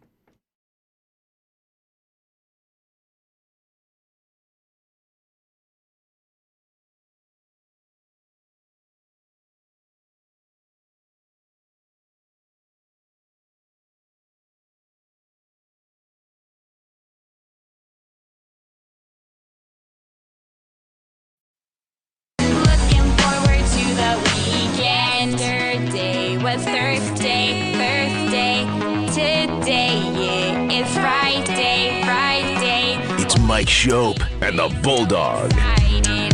We so excited, we gonna have a ball today. Tomorrow is Saturday. I'm itching inside. My liver's all twisted up. But you know what I did? I took Deborah, went to the liquor store, I loaded up with alcohol. More specifically, vodka, whiskey, beer, tequila, more beer, more vodka, more whiskey, and more beer. On WGR Sports Radio 550. For Buffalo Football Friday happy hours. Formerly Neighbors Pub, still to come Mitchell's and the Draft Room in December. All right. Mitchell's will be on Amanda's wedding day. Okay, all right. So if she has the wedding at Mitchell's, it's going to get weird. Let's have them pile right in there. Yeah. Great idea. Bud Light, easy to drink, easy to enjoy responsibly, 21 plus. It's not 50 women. Maybe it's half that, but it's a shower. Right. Yeah, it is. I've never, I don't, with you or even before I was working with you, which is a long time ago, I don't think I've ever done the show at a wedding shower event. And you're saying technically you are. I think we are. This is it, yeah. Not only is it Bud Light Football Friday, but it's a wedding shower. Yeah. Yeah, it's not the kind of thing we would normally get booked into. But, you said Amanda's going to her and her husband are going to the Bills-Bengals game 2 days after the wedding. So they're Bills fans. I mean, it's conceptually possible that they would have liked the idea of us doing our show at their wedding. I can believe it. Or at their shower. Once they meet us. Yeah. Oh, we're great guys. We're taking the push on the Jets. I just have to say it out loud. I have to cop to it. It was 12.5. I thought we covered. I thought it was 13.5. I didn't remember what it was. It was 12.5. It went off at 13, according to Pro Football Reference. And we both picked the Jets with the points. I don't know why I need it. Posterity. You don't. Ego. I needed to avoid another L. It doesn't affect the standings. That, right. In terms of the margin. That's right. We both had them. Did it feel like a win? No. No? It did to me. Yeah, no. We got to 21-14, I think. Yeah. Yeah, that's right. There's no such thing. There's no feel. All this is crap. No. There's no feeling like a win. Yeah. There's no. I'm just lying. I'm not lying. That Mechie pass made it 21-14, and then New England kicked 2 field goals. Right after that is what happened. Yeah. I'm not lying. I'm the opposite of lying. Yeah. I'm confessing that we've decided to take the tie, even though. No. You know what I did last night when I got home? Watch the Sabres. Well, I mean that took a while. No, I put in a Tage Thompson hat trick bet with the Sabres on the money line and the Jets on the money line. Holy cow! Why would you need any of the other things? It wasn't enough to just have a Thompson hat trick. Did he score? He scored a goal. Yeah, he scored pretty late in the second to make it 3-3, and then they gave up a goal promptly, which was maybe pretty similar to the Stamkos winner in the Penguin game from Sweden that we were watching earlier. Before the second period even ended, it was 4-3 again, and then that was the case until very late. The Sabres pulled the goalie eventually. I think they gave up a 5th goal, and then there was an empty netter. The Sabres drought goes back to 2011. That's their last playoff season. For a couple of seasons, 2, doesn't really feel like a drought. You're entering a decline phase, suffering. Then you have the bottoming out, the Reinhart team, which was almost worse than the Eichel team before they drafted each player. Right. And then, it's the road to recovery. Starting in 15-16, the Sabres rushed it. Right. I don't blame them for it. Here's Ryan O'Reilly and Evander Kane and Robin Leonard. Thought it was hot. Look at us. So if you draw a line from the Eichel draft to now, which is 10 years plus, I'm not sure one of those seasons has felt over this early like this one. You had a big 10-game winning streak one of those years, November, Thanksgiving. Like, the only caveat to that for me is that the division isn't lopsided anymore. Like they might still be better than a couple of other teams, but so many guys are out with these bizarre, perhaps long-term issues, and they just have never special teams, 3 goalies again. They've just never kind of done the simple things like how come they can't have a good power play? Right. They'll never let go of an assistant coach, but they'll also never have a good power play, special teams. Like, it's just the same, and there's never going to be moves. This almost feels like a new low. Yeah. Here's this. This caught my eye earlier. I haven't been paying a lot of attention to Twitter during the show today because we're here and people are coming by and saying hi and whatever. But I did catch this and flag it from Sneaky Joe before our show started today. Points back of a playoff spot on November 14th. Right now they are 6 points out. Last year it was 1. Year before that it was 1. 3 points, 3 points, 1 point, 18-19 in a spot. That might be the Jeff Skinner overtime, Thanksgiving, San Jose, Montreal, like in there. 17-18. 6 points, 5 points, 3 points, 12 points, 14-15. That's the year of the Eichel draft. So right. Reinhart is here for the few tank. Games. Right. 11 points in that Reinhart draft year, and then 11-12 they were in a spot. So outside of the 2 years that got them, Eichel and Reinhart, or Reinhart and Eichel, if you want to go more sequentially, this is the biggest gap, tying where they were in 17-18. 6 points out of a playoff spot on this day. Exactly how it feels. Yeah. And I look at the same chart by not playoff spot distance, but proximity to last place in the league. Like, what are they? 4 points at the most out of last place in the league? I can get that for you here. Yes. They have 14 points. Calgary is dead last with 12. 2 points. Yeah, 2 out points. Of last That's in the it. league. I mean, that's almost just as telling. Nashville won today, so I don't think this has been. Let me refresh this. But there's no. Who cares? Where's the hope? Right. Like, no, it's gone. Where's the hope? Who's coming back? What is happening that's going to give you any sort of confidence that it's going to turn? Yeah. They probably would have been in it without everybody, Darlene going home. And yeah, right. Yeah, they've had, Norris is on them. That's not bad. It's bad luck, but it's like bad luck. There should have been like skull and crossbones around, that trade idea. It's like warning biohazard. It's just the guy just can't stay healthy. Great player. I think, I'm pushing great, but whatever. He's a very good player. Who would know? If he can stay healthy, but he just can't. And the way he gets hurt is almost incredible. Right? It's just like trying to take a face off. It's like, I'm broken. Like, what? Night one. Yeah, the third period. So, that's on them. But everything else, Kulik has got blood clots now, and what? Zucker can't eat. Zucker's got some kind of plague that he couldn't eat for 9 days. I don't know if that's still going. What the heck is going on?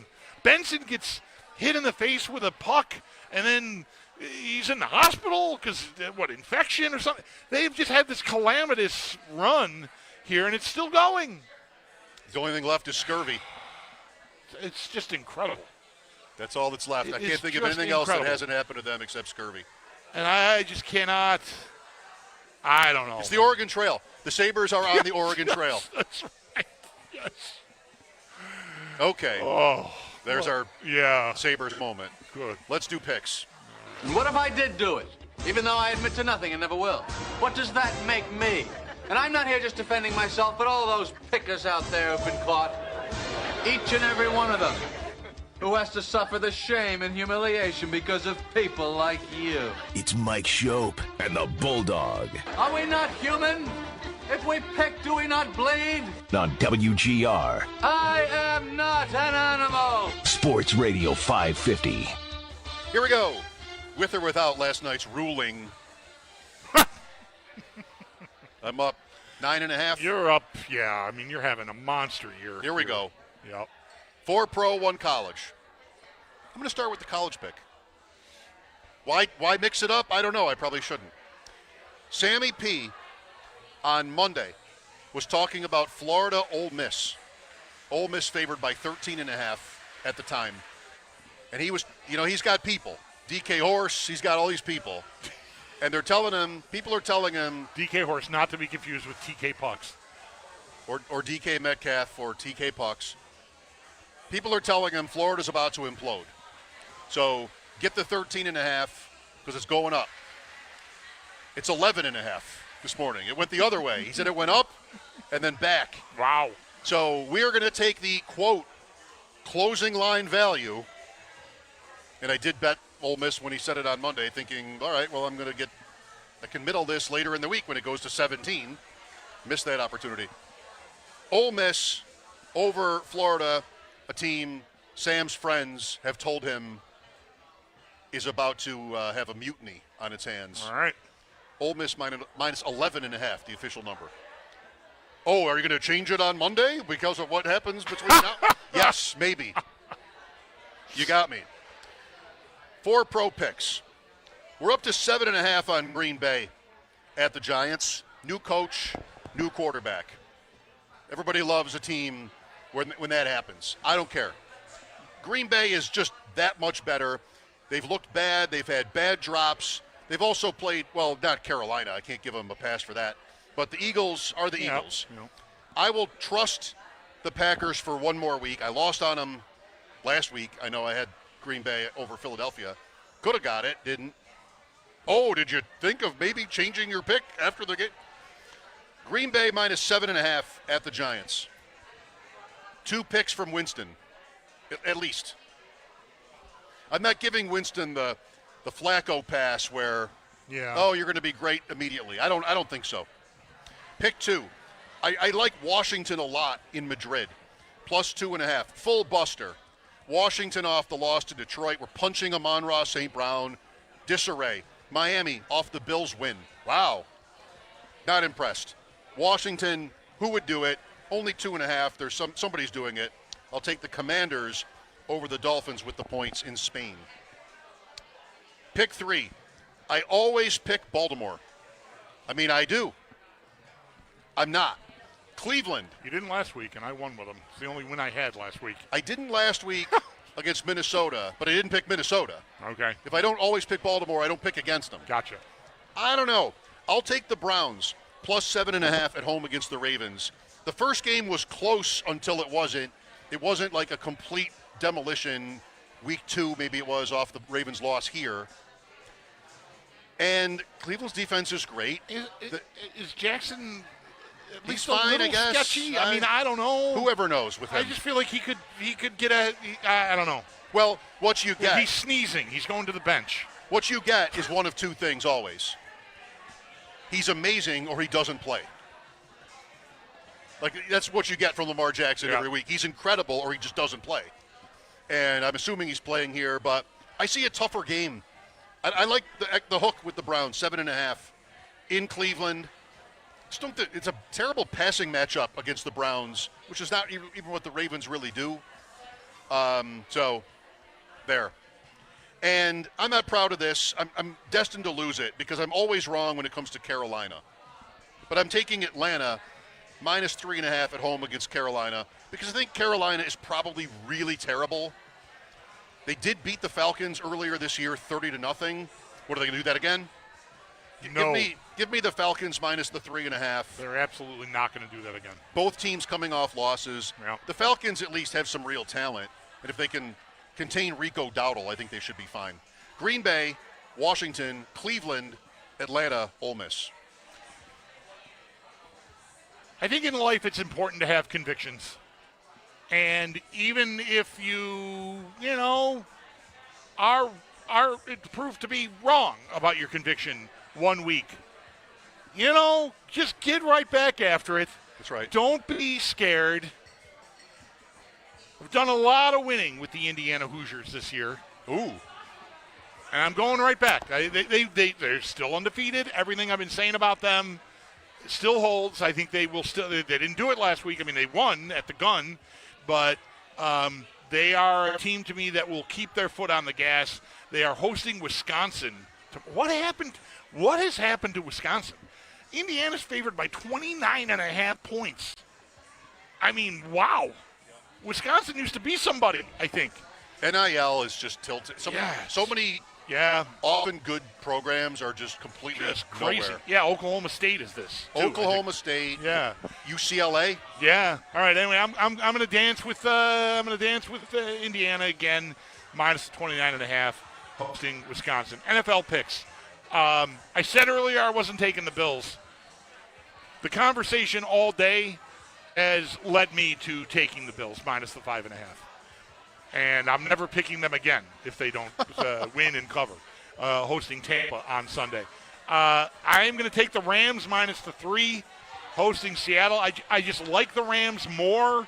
I'm a little nervous because Seattle has just been so on it and Darnold has been so good that I just feel like that Ram pass rush, I will expect Verse specifically to just make a play or two that just messes Seattle up enough. So Rams minus 3, it's a tough one. That game could be a winning kick at the gun.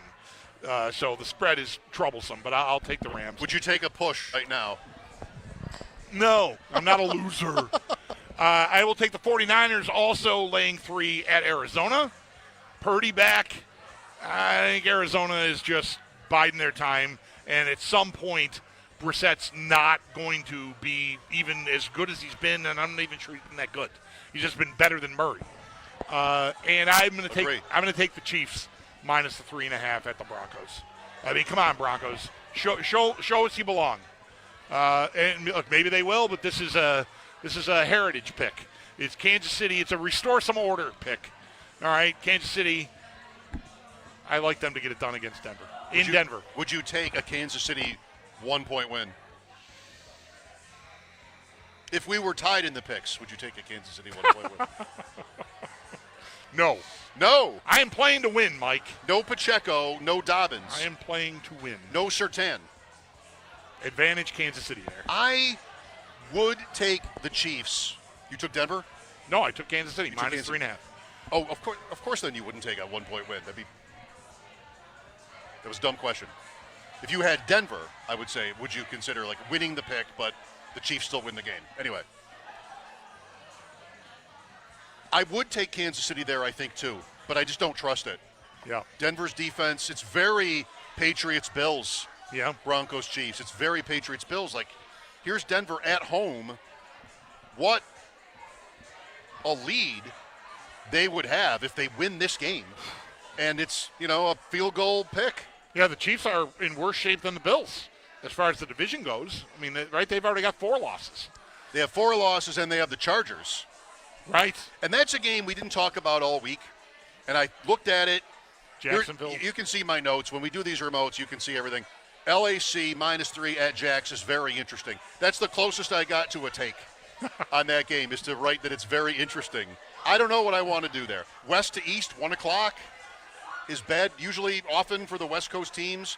Who wants to give points with the Chargers on the road across the country? Like, that doesn't feel great. But it's Jacksonville. Right. They just imploded late against Houston last week, right? That was last week? That was last week. Yeah. And what are they? They're the same as the Chiefs, 5-4. Yes. And in a spot, having beaten Kansas City. And so a win here goes a long way. We did this yesterday, how they're 65% to make it at PFF if they win and 20% if they lose. So huge game for Jacksonville. Do you trust? These are like the 2 hardest teams to trust in the league. Yeah. And they kind of dress alike. A little bit. Yeah. A little bit.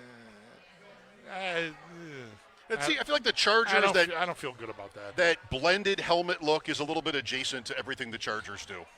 The Jaguars, you mean? The Jaguars. Helmet. Who did I say? Chargers. Oh, sorry. Yeah, the Jaguars. I mean, in my head, I'm over here going, what blended helmet did the Chargers wear? Yeah. There's a lot of variety with these teams and a tremendous inconsistency. Someone who's never inconsistent, Sigmund Bloom, footballguys.com, joined us earlier to talk Week 11, the Bills, their skill guys. What about no Kincaid? And some fantasy stuff in there, too. We'll have that for you next. From Leo's Pizzeria on Southwestern, it's Football Friday. We'll be back in a snap, brought to you by Snapdragon Apples, the official apple of the Buffalo Bills.